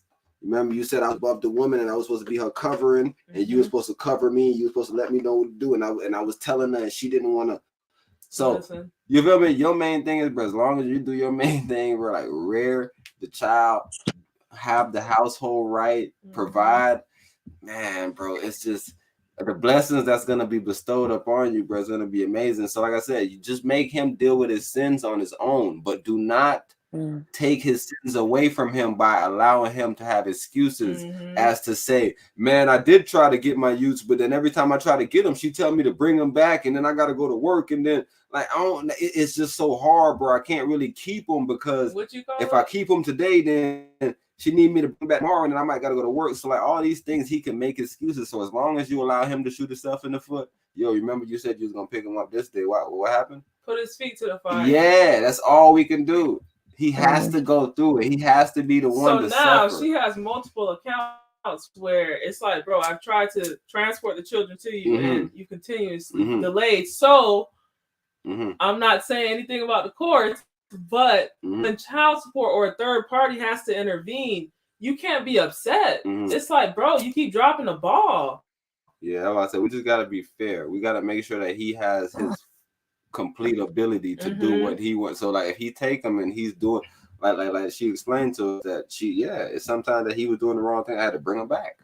But that was prior to the conversation. So going forward, that's what I'm saying. Going forward, I'm only imagining, like I said, we got to talk to bro for sure, because this all sounds weird, but I'm imagining that, bro, this shit gonna be legendary, bro, because she's already doing all this shit right, bro, and literally now, bro, it's him feel like you're gonna make him feel so bad. He's gonna feel so bad. Because all he's gonna be able to bring up to y'all is, well, she did this, and then I want you to ask him, when did she do that? Because he's gonna tell you some shit that happened in May or June. Nigga, it's December. That happened a long time ago. You have done a lot to me as well, and I don't hold grudges, and I get over stuff really fast. So yes, ma'am, I don't hold nothing against you. I could have, if I was like, if I were to be like him and his mentality, he would never see his kids, because I would be like, oh no, I remember Jamian did this. Why we broke up in the first place? He did this. Oh, I don't want him to see the kids because he did this to me. Like, I don't do that, because I know, like, okay, my emotions is not Bryson and Juju emotions. Like, I can't. My kids ask for their father. Like, they saw him every day since they were newborns until this year. So I'm not Yes, gonna sit ma'am. here and be like, no, you can't see him. I'm not that type of person. I don't do things like that. I don't Yeah, keep my that's kids away from their dangerous. parents. So I always allow him to get them. And if something did happen where it wasn't me who told them to come back, he brought them back the time that they did come back because I told him, my kid's not going trick or treating with you and your girlfriend. Like they're not. And so he brought them back. And I'm like, okay. And so that was his choice. He could have easily said, well, you know what, old girl, I'm gonna spend time with my kids and then I'm gonna see you when I'm done. That would have been that's what I would have done. I would have told my boyfriend, hey, I want to see my kids. I haven't seen them in 2 weeks because she was out of town. I see you every day. I'm gonna spend time with my kids. Yes, I know I'm probably giving into her bullshit, but I want to see my children. And that's what I say. His kids are not a priority for him because he's too focused on, well, I don't want to please Quana. I don't want Quana to think I'm doing what she want me to do. And I understand why he feel that way because of things that happen in our relationship. But if we go by what he said, if so facto in his voice, we don't need to be talking about me and you no more in a relationship. That's exactly what he told me. So why are you It still ain't. basing things upon when me and you were together? We are not together anymore. That's how. Your emotions when That's we were how. together, you should not be basing anything upon that anymore. We're separated now. We have children and that's it. That's what I'm saying. Why do we think that's life? We're humans, bro. We're not motherfucking robots, bro. You can't just erase my goddamn memory. You can't just wipe my hard drive and be like, "What, bro? What you talking about? We don't know about none of that. That's done." You remember we said, "No, that's not done." That's I'm what he angry told about me. that shit. Yep, Matter of that's what fact, I this was. shit came back up. And that's why I said at the beginning I was horrible because I'm like, nigga, I don't care. We're broken up. This is still fresh. Like we went through a lot of stuff. This is nothing that we can just sweep under the rug because you ready to be wild and free. Like no, this is a lot. Like you're Facts. wild and free. I'm here still at the house with the 4 kids, and I got to figure out how I'm gonna stop paying my bills by myself and how I'm gonna do this and who gonna get them at the school. Like I have a lot to worry about, and that's what I text him tonight. Well, last night, and I said, I want to have a conversation because maybe he just doesn't understand what it's like for me. And I was just gonna let him know, like just like it was a lot of changes for you to getting your place together or whatever you had going on. Just imagine my transition. I was with a person for 10 years. I wasn't a single mom for 10 years. And I had to be a single mom. I had to figure out how I was going to work out my income and take care of my kids without them being impacted by losing anything. Like things that they may feel like is a necessity. How I have to figure out, who's going to watch my kids because we have small children still after school. I have to figure out all of this stuff, and I also have to do it while I'm going through emotions with you. And I don't think he gets that. And not say I don't want him to feel like, I feel sorry for her or I da da da da. But I just want him to really think about that. Like you have a mom, your mom was the single mom. The person that you with was a single mom before you came into the picture. Like you need to just see where I'm coming from so that you can understand, so that you can know now. Before I was angry, now I'm not, and I want to make sure that we take care of our kids the right way. The whole being around your girlfriend thing, I'm gonna sleep on that. It's probably gonna take me a little while, but eventually we'll get around to that. Yo, y'all in wife swap. Y'all gotta stop doing that shit, bro. Y'all living a way. But that's how you gotta live that life. But this, oh my goodness, bro. So, like, have you ever considered like giving two to him and you take care of two? Yeah, like I thought about giving them the two boys to Oh, yeah. Bryson. Oh yeah. Okay. I told you I done said everything. So when I said that, Mm-hmm. I only got a 1 bedroom, and I'm thinking to myself, well, when you got your apartment, why didn't you get a 2 bedroom, knowing that you have kids? That's why I be talking But about it like that's my what I'm kids are saying. not a priority. All right, so now what about in this instance where he like, yo, I'm trying to get on my feet? Because look, exactly what you brought up, I was gonna bring that up right before you said it. I was about to say I would only imagine that he understands because like I said, I know this brother and I remember this brother just like we all grew up. He definitely grew up with a single mother, bro. And he didn't grow up having things.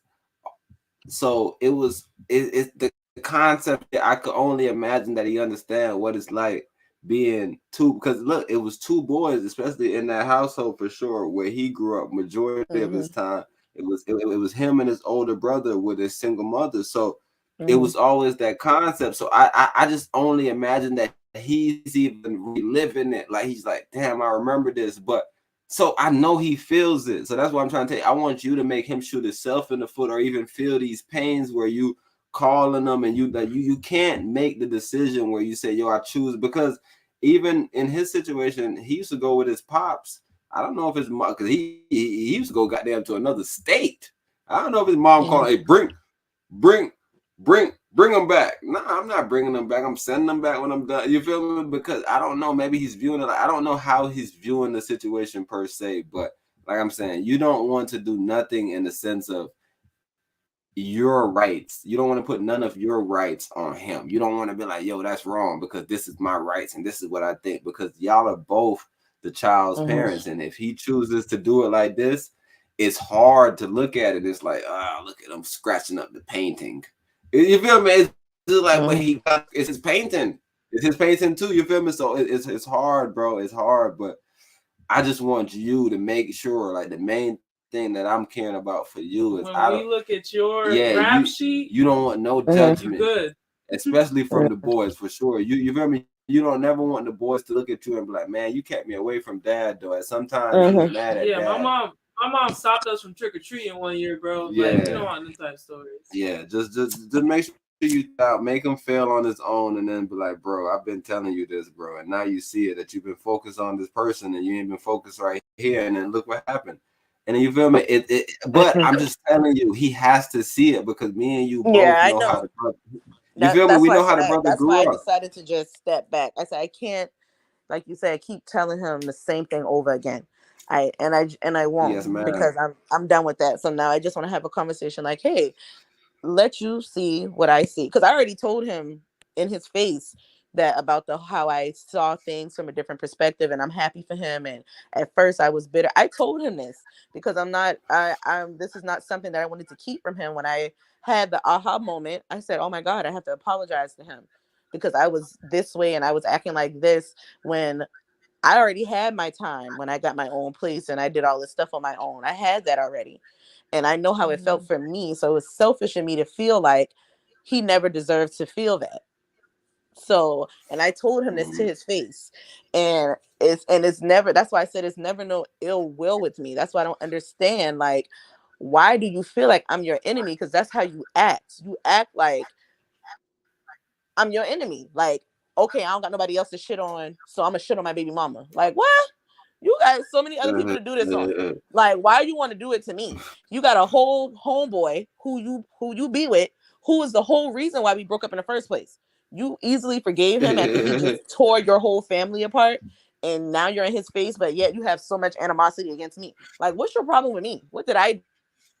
And when we figure that out, then maybe we can be in a better place, because right now I feel like Javian is just too emotional. I'm emotional with some things, but I'm not emotional as much as him anymore, because I know it's not about me. It's about my kid. When we have a conversation, it should never, me and him should never come out of each other's mouth. It should strictly be about, okay, the kids, da da da da da da da. But every time we talk, well, I ain't doing this because you did this. And I'm like, why do we keep circling back around to me?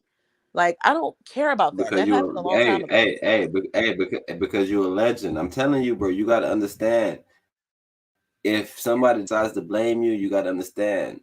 You got to understand, bro. With great power comes great responsibility. I'm telling you, bro, the more power you get on this planet, bro, the more people are gonna look at you like, say if you the CEO of a company, it could be a bunch of little stupid people fucking up the company. If the company go down, you lost the company.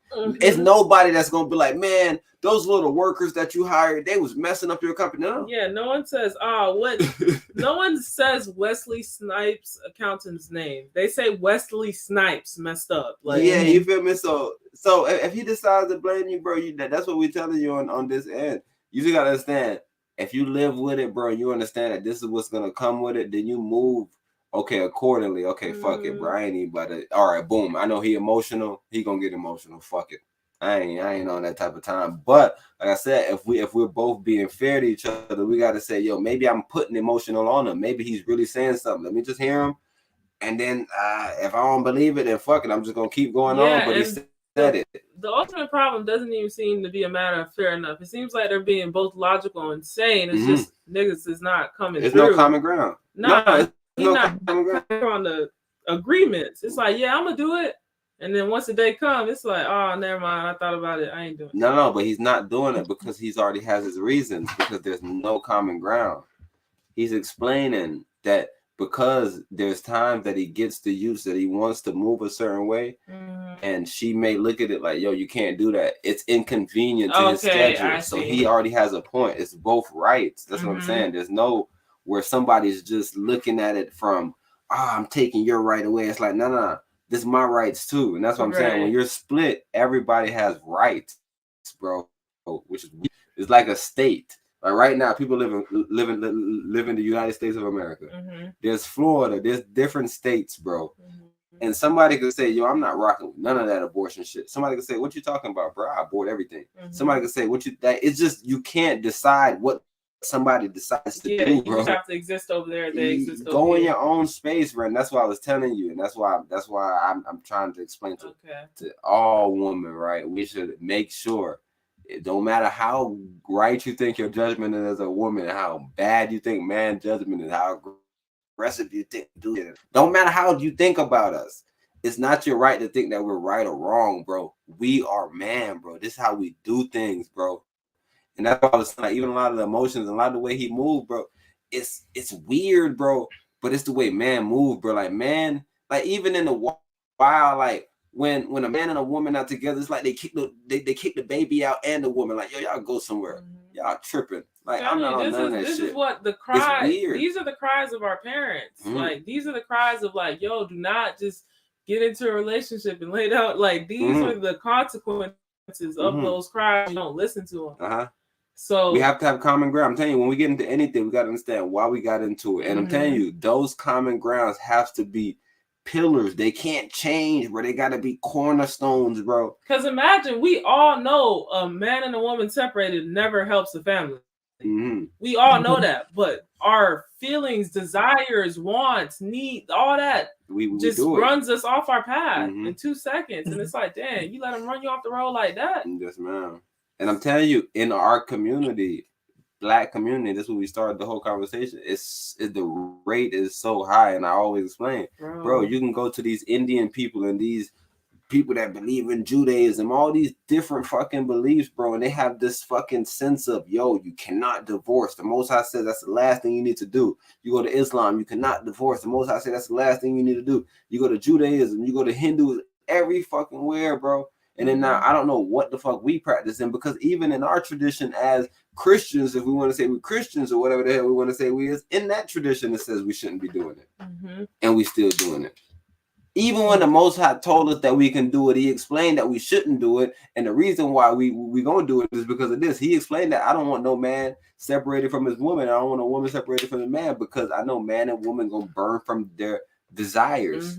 So desires is a motherfucker, and bro. You see, that's what's really messing people up, because it's like the sins are being magnified now. So it's like, oh, I'm not doing that over there, so I'm good. But it's like, no, bro, because 10 years earlier you would have been blasphemous. What are you doing as a single mother? Like, what? That's why I said no judgment could be placed on either side. That's why I said both of them are right, because like, unless we come to a scripture and we both believe in a scripture, or we both believe in some Bible or some Torah or some type of doctrine, who are you to say, yo, look at you with that Christian lady? No, there's no fundamental foundation we can go to and be like, well, here it says that's this, wrong, which pretty much contradicts this over here. So this is hypocritical. So unless you could prove it right or show him, and he could be like, yeah, you're right. And that's what I'm saying. In my mind, I can only imagine that he knows what it feels like, because he lived this exact life, to where it got to be a resemblance where it's like, man, my pops was there, but he wasn't. Yeah, he used to pop in. He used to take it. Yeah, I fought with Pops, but Pop wasn't really there. Like all these things, bro, he went through these exact things, bro. I know he feels the situation. So I would, Oh, me personally, you know what he I think said? that. You know what he Go said? He ahead. does feel it. He said, I see why my dad did what he did now. I said, oh, okay. I said, well, I'm sorry that you feel that way. Because he thinks I'm just the most difficult. I have other kids. I have another daughter and her dad. And Uh-huh. even me and his separation wasn't bad. I don't I'm not gonna when I say bad, I mean like it wasn't like it wasn't bad. I mean, it was bad at first, but it didn't stay bad. Some people go through this baby mama, baby daddy rigmarole for years. I've never, ever, ever in any separation couldn't come to an understanding with somebody within the first year because it's like, okay, we're broken up. But This, who was your and youngest now baby daddy? who's the youngest? Yeah. My boys. Nah, the baby daddy. Oh, Javian, yes, very immature.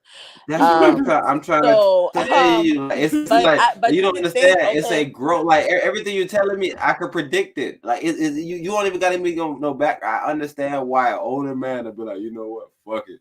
I done ran my course too, cause he want to run his course. He gonna go get so much young. Everybody like it's not even about being old. It's just like it's a different level of things. Like I'm telling you, when you're young, bro, it's just like I say this shit about rappers all the time, bro. I say rappers are the lamest people you ever meet. I don't want to knock rappers, but they was band geeks, and there's nothing wrong with it. But you see when they fuck all these bitches and they move around, yo, they're trying to experience life, bro. Who are you to say that they're wrong, bro? Because when they was thugging it and they was on some virgin shit and they was beating the drums and they was blowing the motherfucking whatever they was blowing, nobody said nothing to them. I'm not mad at nobody, bro. That's what I'm saying. I don't want none of us to become holier than thou and say, yo, the way you're doing things right now, I don't like it. Because they can look at us and say, yo, the way you doing things, I don't like it. And I just feel like if we both, if we fair, we just rock. That's the thing. We like rock you it have out. to be able to anchor him to something. Yeah. And if he's not anchored to anything, it's nothingness. There's unfortunately, no point. you have picked a secular relationship. So yeah, it's no point. It's no point. Now the only thing that y'all really are anchored to is the state. Yeah, it's nothing to really believe in. If he don't believe in what you believe in, he can't be technically wrong. Like he's moving righteously. He's trying to do the best he can do for the boys. And if you saying what you saying as far as he understand why his pops, he probably saying, yo, I want to be there for the boys, bro. I understand why pops left and mom made it hard for pops to be there.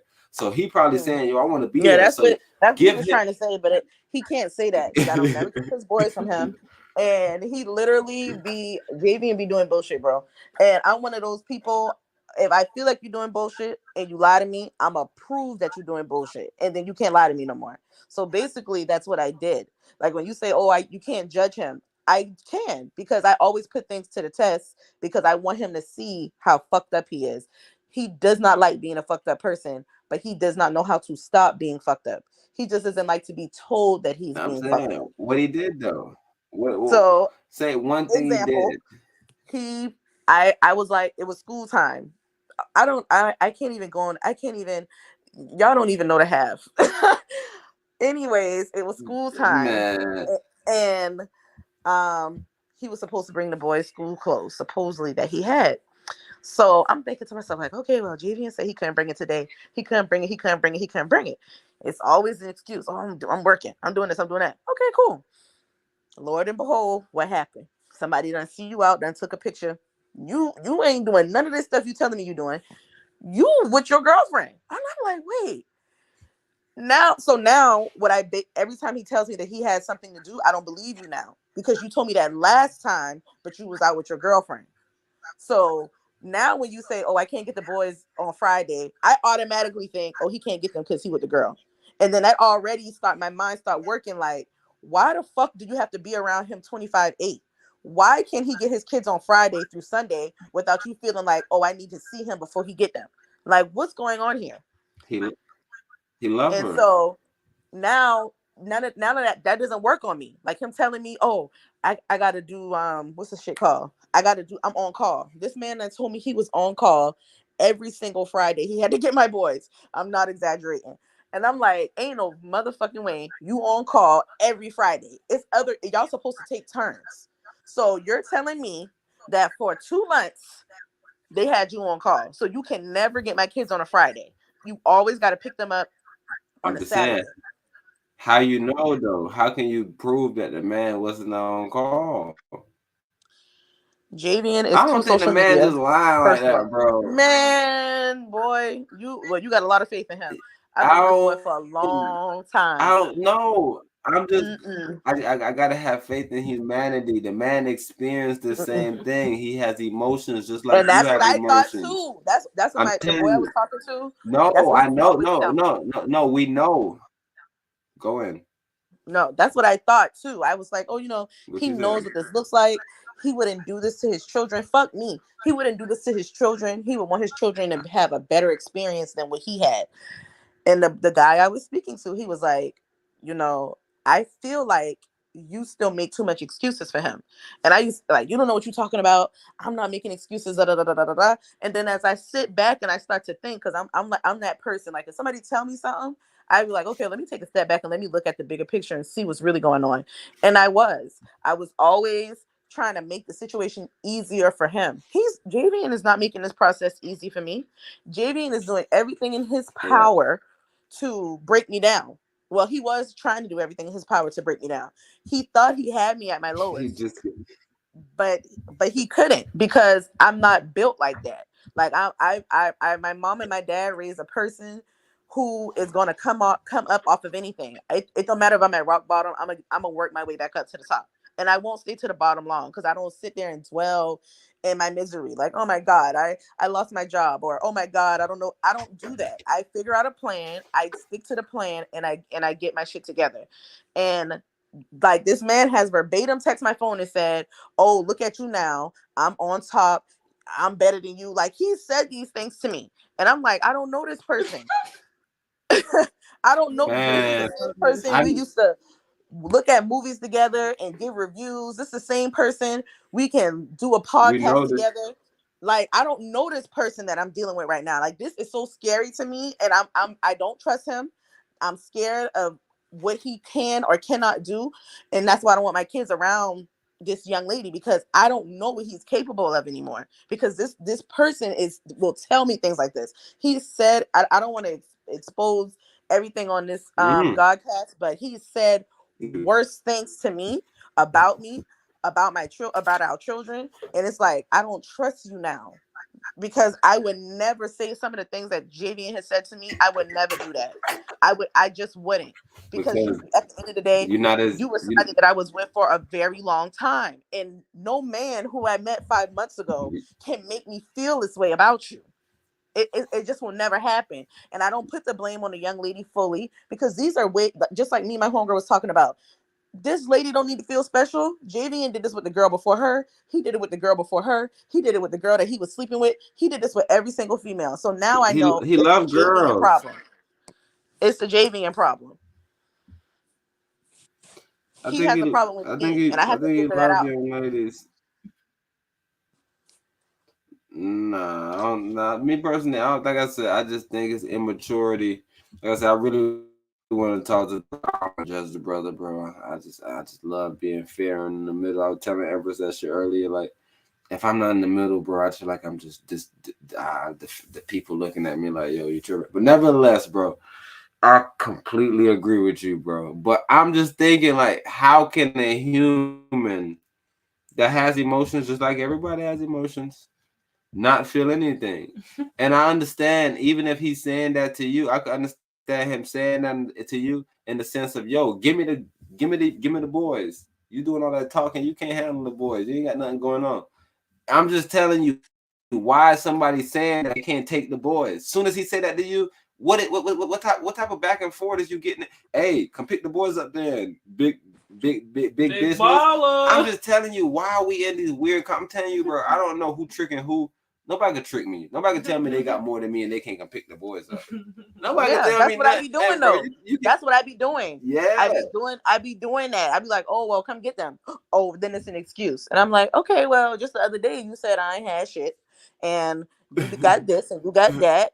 And okay, come get your kids. I'm confused. You say I keep holding your kids from you. That's his favorite thing to say. Well, come get them. You don't gotta worry about me controlling nothing.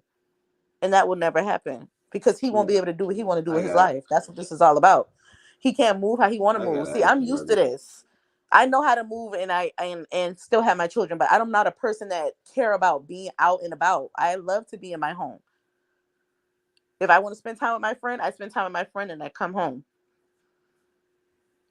because I have children to think about. And I don't think it's cool it makes to sense. it's like oh my God, this is the last thing I gotta say. Then I gotta go because I gotta get up at 6 o'clock. I'm going to Texas for my birthday. This weekend I'm going to Texas Thursday.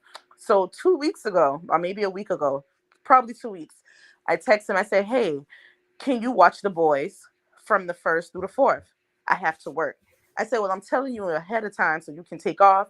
I said, "Matter of fact, you don't even have to take off. They still have to go to school. Just pick them up on your lunch break, take them back to your apartment. Them being at your apartment by themselves, nothing is going to happen. You work where you work where you live, so everything should be good. I'm not getting them so you can go have a good time." What? I said, when your birthday was in September, you didn't have to worry about where your kids was going to be at because they was with me. I said, See, now but here's I'm my telling you, birthday. it's fair. Go ahead, though. I understand you. Go ahead. It's my birthday, Hey, and think about how fair it is, though. you straight up just told me, well, you ain't watching them while I go have a good time. You don't even know what I'm finna do. As I didn't tell I'm you just anything. telling you, he don't have to. Why should you have a good time on his eyes? I'm just telling you, everybody can make bullshit excuses, bro. I gotta talk to the brother, bro, because I'm telling you, look, you laughing because you a woman, so you in agreement. You in agreement. I immediately every 2 seconds I hear you in the background saying, "Yeah, he do. He not doing nothing." I gotta talk to the brother because there's nobody that's doing nothing. Because what if the brother said, "What? I can't, man, nah, bro. T-Rex, he be making shit sound funny. He may explain it different." I want to hear both sides, bro.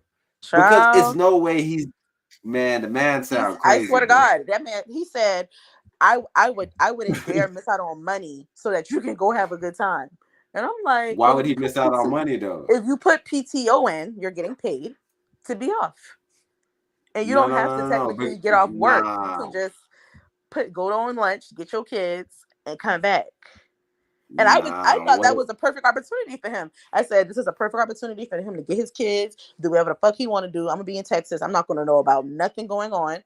And then when I come back, give me my kids. But he didn't look at it like that. He took his emotional route and said, "Oh no, Corner gonna have a good time, so I'm gonna make sure." But he's not stopping nothing for me because I got a babysitter. But I wanted to present it to Nah. him first, like I always do, before I present it to someone else to allow him to be a father. And he said no. I said okay. And that's all I said. I I'm ain't even just telling you argue. though. I'm not about to argue with you. Okay, you It's don't want to not. watch them? Cool. It's not about your good time. I'm telling you, he legit has a reason now. I'm listening to him right now. He's explaining to me. Hold on. My PTO, I may have to use that. Sometimes I may have to use that. You talking about literally just for no, like, I understand, like, so like when his birthday or whatever came up and he ain't have to worry about the use. Did you have to take off from work? For what? For his birthday? I don't even know the nigga. Yeah. I don't even know the nigga went nowhere for his birthday. He told me he was coming to bring my kids some No. shoes. I go on social media. You in Florida with all new clothes on. I said, what happened to the boy's shoes? That's what I be talking about. That's why we I'm can't just never get telling along. you, That's why we nobody. argue. Because he be doing crazy stuff like And that. I agree with you, but I'm just telling you why he had a reason, because it's less about your enjoyment and more about, like, hold on.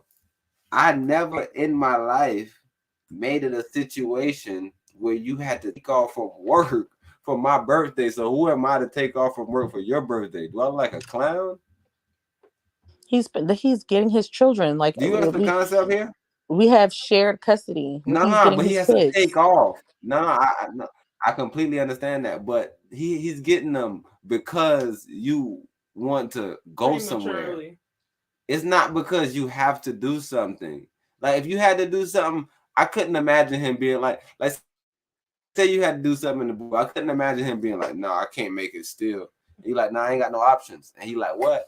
But like when you saying that he has to take off work, bro, and For your leisure travels. it don't make no sense to him. He don't that's have not to. fair. You to take off That was work an for his option. kids. He could have went to go get his kids on his lunch break, and he could have still been at work. Man, see, that's what I'm saying. You just like a woman. He's done it My wife before. be telling me When Juju got kicked off the bus, I do it because he was fighting. Guess what he did? He took his lunch, got the kids off the bus, and brought them back to his house. So what's the difference? I do that sometimes too, but sometimes you can't do it because my lunch break last time was too long, and you ain't even know how I got chewed out when I got back to work. I'm just telling you, you don't know what he go through when he has to do that. So in your mind, he did it before, but what was the consequences for him doing it? Do you know any of the consequences? Mm-mm. I'm just telling you, we gotta be fair, bro. Okay, Look, but so I'm gonna let you go. let's be fair. Go ahead. You can't get them Go on ahead. Thursday. Okay, cool. Friday, when school is out and you're off at 5, go pick your kids up and watch them for the weekend until I get back. Oh, he gonna do that. He didn't even suggest that. You get back. He didn't even suggest that. No, he didn't say, "Oh, well, I'll get them on Friday." No, he gonna do that for sure. He don't work on the weekends. No, he was just over here Tuesday to give them a lineup. I said to him again, because he was like, "Oh, I want to take the kids Christmas shopping." I said, "First of all, why are you telling the kids you taking them Christmas shopping?" But whatever. I said, he was like, "Let me take them this weekend." I said, "Oh, I asked you to get them this weekend because I'm going out of town and you told me no." He was like, "Oh yeah, so let me just take them on the 9th." And I'm like, you was just gonna take them until I reminded you where I would be, and now you don't want to take them no more. That's crazy. Nah, you tricked them. Nah. I'm pretty sure you tricked them. Let them know, man. Don't let them know. Talk to the brother because no, hell no. You ain't saying that you're doing that because I understand not taking off from work. But if you're telling me that he just decided not to grab him at all because he grabbed him, he wanted to grab him. The reason found out. No. The reason why he gave her that response because he thought that she was saying that, oh, I already got him a babysitter for the weekend. You do. So that was his response. Okay, I'll just grab him on the 9th then. I ain't gonna make it hard. That was his response. See, y'all woman, y'all think too emotional. Him with the option. I presented him with the option again. I said, "Do you want to get them?" And he said, "No, I'm gonna just get them on the 9th." Okay. No. I'm trying to figure out why you can't get them.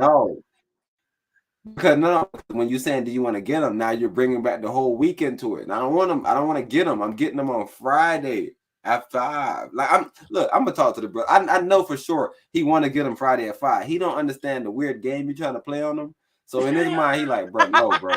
She want me to get him for the week, bro. She already told me she wanted me to get him for the week. So if I agree to the Friday tea, she's gonna simply tell me, oh, so now you don't want to take him for the week because you don't. No, I just want him for Friday because I'm off. And maybe he don't want to explain all that. I'm just here to explain for the brother. I see you here. You on Team Quanah, shout you out, Empress. But I'm just here, a balanced voice, right? I want to let y'all know that the brother is simply real thinking, smart. He ain't stupid. Man, I'm gonna talk to the brother. No, he young though. He young. No, he young. No, hey, man, I'm telling you. He got him a 35-year-old woman. Sneaky. He got to be some type of. He got to have some type of maturity. That lady, 35 years old. He got to have some type of maturity. So what you mean? Man, I was telling Empress. Empress, you remember the story I told you about 35-year-old? Took your car. I got stories about 35-year-olds.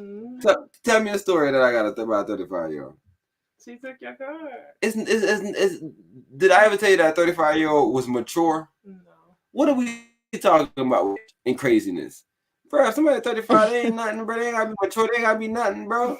I'm telling you, the only time I ever got my truck stolen was when I thought that I was out on the dating market when I was a young jit. Back in my young jit day, nigga, on some young nigga shit. Like, man, I'm 18 with an old lady. Man, bro. I found my truck back when the police found it for me, nigga. I ain't find it for them. No, but I found my truck, nigga. The police found me. I got them and called me. It was like, hey, somebody stole your truck. That's it. I'm like, nigga, I've been looking for it, bitch. I put out a and matter of fact, the shit that was weird was when I put out search warrant shit and try to get it found. They was on some shit like, hold on, you sure you didn't give it to her? What you saying? Y'all was standing together. She got the keys because she got the keys. She didn't hijack the car. She got the keys, bro. Did she break into your house? Nah, who was in the house? I'm like, bro, I was a stupid idiot. Don't vouch for somebody to be 35. So what I'm saying, like, don't put nobody on nothing. But when they fuck up for life. And now they can motherfucking tell stories like me. They could be wise because the reason why people are dumb, they don't got stories, bro. I know these niggas' stories. They got little stories. They got small childhood. Like if you got a small childhood, enjoy yourself, bro. I'm telling you, I have no problem with myself, bro, because when you enjoy yourself, you know what you do? You burn out your little bullshit ass desires and you say, oh, no, this is bullshit. I got to stop doing this shit. But if you don't ever do it, then you can always say, man, I never really got to do that. Yeah, I never got to do that. I never got to do this or whatever, bro. If you want to do that, go. You feel me? So, bro, we appreciate the fuck out of you, bro. We about to let you go get your rest, bro, because you got to wake up at 6. I got to wake up at 8, 2 hours after you. And so, hey, go get your rest, man. Thank you for coming through. Problem. Good night. Good night. Thank you so much for your time. Hey, man, run that rollie, man. Let's get up out of here.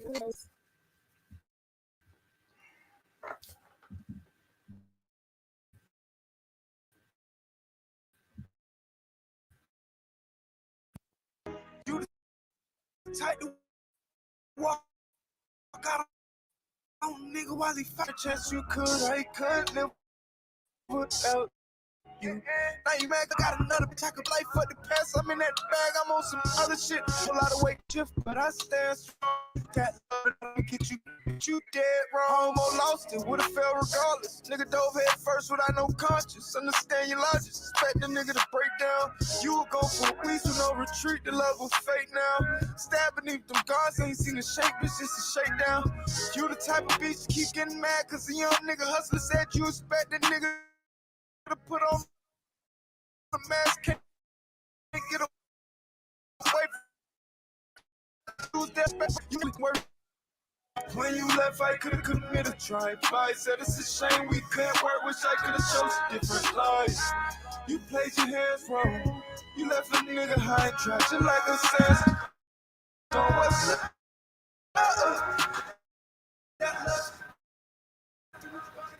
Guys, episode 239 of the Wise Magi Godcast. We will be back. But until then, continue to check out our clips, watch our videos. And until then, make sure they share, like, them subscriptions going up. Share, comment, and subscribe. Yes, our subscriber count has been going up. Thank you guys for all the support, love, and all that. Anything else? Man, let's get this shit monetized, but y'all playing with the monetization. The Wild Group get subs gotta be up too with the watch hours. So don't mind. And the year by the end too. So just understand when the year ends, shit starts back over. Crazy folks. So I'm gonna have to y'all all might have to unsubscribe and then resubscribe. But go ahead. Alrighty, guys. Until then, stay black, balanced, logical, and knowing, and shalom.